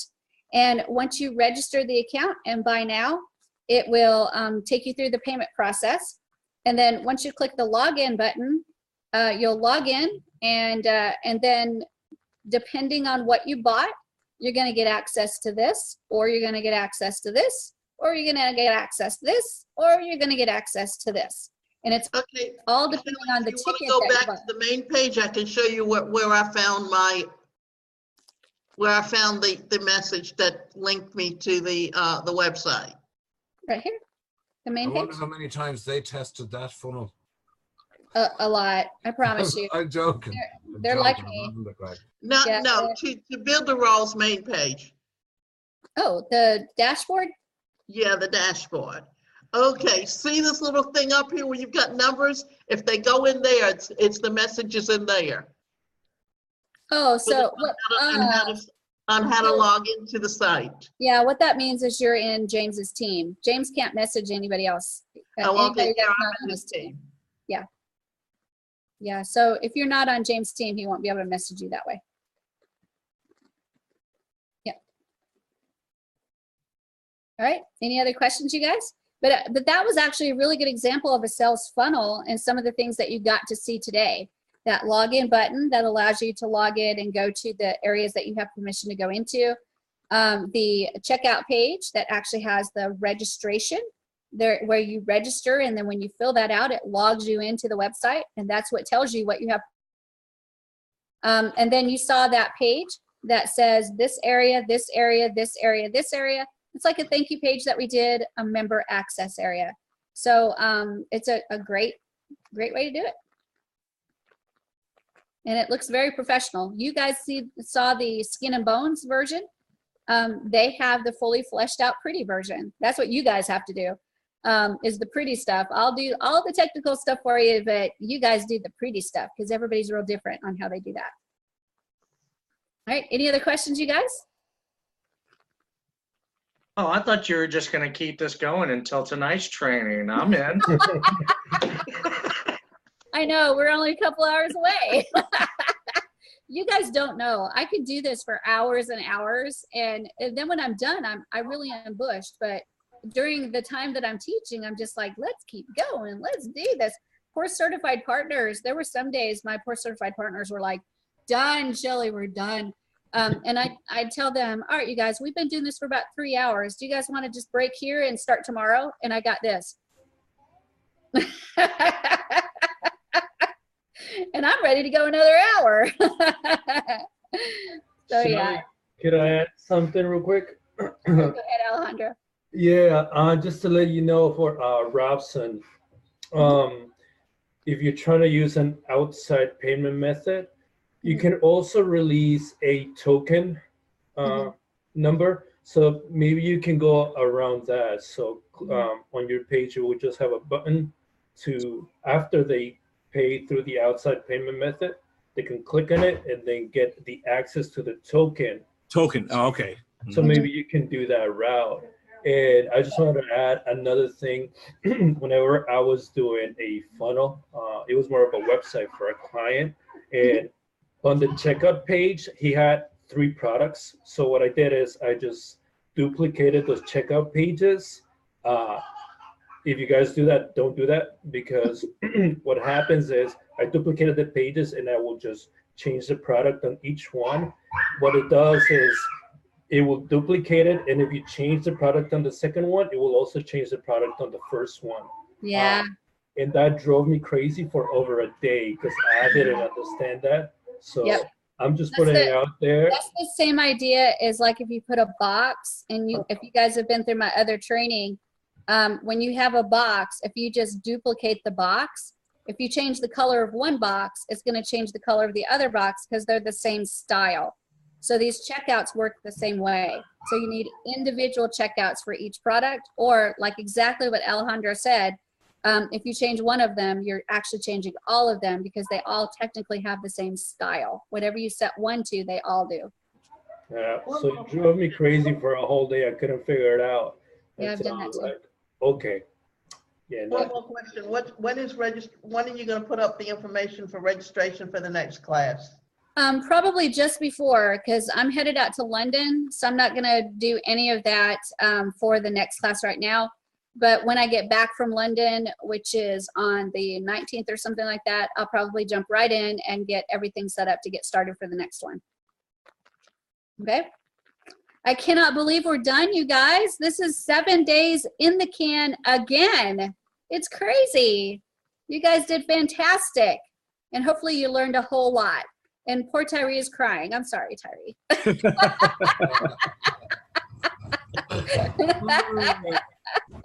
But I promise I will be back and we'll do Here's some tissue, Tyree. I know, right? I can't remember what the next one was about. But whatever it is, I'm sure it's flipping awesome. And we'll spend a whole 7 days together again on the next boot camp. Again, right when I get back from London, I'll go ahead and set it up so that you can at least register and get reminders of each of the meetings. And let's just look, let me look with you guys to see what the next one is. So I'll go to share my screen and we'll go to builderallbootcamps.com. And coming up, oh my gosh, look at all those boot camps. Coming up is the e-commerce. That is going to be changed for sure. And probably what I'll do is bump up, probably email. Yeah, probably yes. email. Because we're redoing the e-commerce platform and it's not ready for me to do a 7-day boot camp on it yet. So I will probably move email into that and we'll do email instead. Because I think email, where did I have email? Yeah, email's right there. So it'll be just bumping it up right there. That'll be a good change. So we'll tackle email, then we'll jump into chatbots and we'll try to get back on the schedule for sure. Awesome. But email will be a good Star one. woman. And I got some really, really cool stuff to show you with email. So get ready for that one. The official date on that one was March the 25th. So we got a couple weeks and then we jump into it again. Okay. All right. Your job, your homework for tonight is to get some rest, relax, have a great time, and keep working on those sales funnels. And You have a safe journey. I want to see one of you guys doing a tripwire funnel because that to me is the best funnel ever. That's what I'm going to be doing with my membership site. Awesome. That's fabulous. I cannot wait to see it. So All right, you guys. Have a great Don't you worry about us. You worry about yourself and you have a very safe journey and enjoy the heck out of it. I will. Alejandro, you're going to say something? Yeah, I'm so sorry. Before you go, I couldn't find on your videos, do you have any training on lead magnets, how to create good lead magnets? Yes. I believe the first boot camp I did was the lead magnet funnel training. That's actually delivered a little differently. When I first started this project of boot camps, it was starting it on my own. I'd actually went to Eric and I said, I'd really like to do boot camps for Builderall. And he had a lot on his plate at that time. And he said, why don't you do them and you do the funnels and you do all them, not for Builderall, but just for you. And I'm like, okay. And it was clear to me that I had to do a boot camp and show the success of the boot camp before he would actually want them for Builderall. So we did the first boot camp and I did it through Facebook and we got 1,000 people in there, like really lickety split. So when I went to him after that boot camp and said, hey, there's this boot camp and this is what I did and this is the response, that's when he said, yes, I want you to do those for Builderall. So the first one is delivered a little bit differently because it's in a Facebook group. So if you just type in Facebook Builderall 7-day boot camp, you'll find it. Ask to join, and I'll preview. There's, it's not really hard to get in, and it uses units. So on the left-hand side on the menu, just look at units, and each day has its own unit, and that's the first one. And I'm in the process of moving those videos over into the boot camp YouTube channel, but they're not all quite there yet. Okay. Thanks a lot. I appreciate it. You're so welcome. Always glad to help. And if there's nothing else, you guys, I will let you go. Have a fabulous week, and I will see you for sure again on the 25th after my trip to London. Enjoy. Have a good trip. You'll be coming back. Cheers, Hang on, Shelley. You'll Yes. be coming back waving like this, like the I Queen. know. Like the That's Queen. right, I've already Out the told her window I'm coming. of her coach. Yeah, told her I'd like to do brunch with her somewhere, so I'm waiting any day to hear back from her. And Ed Sheeran. Ed Sheeran is my new favorite person, and I'm convinced that I'm going to just run into him on the streets of England. So we'll see. You could do it. You could do it. You have better if we chance of do, meeting him in I'm bringing Grafton him Street with in Dublin. I see Bono every year in Grafton Street in Dublin. He comes out and You sings see a him, few songs. just tell him the Builderall Diva says hi. Yeah, well done. Good luck, everybody. Take care. All the best. Good to see you. Bye, guys. Have a great one. Safe I'll journeying. see you in a couple weeks. Safe journeying. All Oh, the best. Shelley, I put you a disclaimer in the chat. No cats were harmed in the making of this. Oh, good. That's good. Thank you very much. Mine is. Good luck, everybody. Take care. Bye, bye, bye. Dominic, you don't even know. I got in so much trouble one time for saying that. I mean nothing by it. Absolutely nothing. But I actually did get in a lot of trouble saying that one time, and I've learned.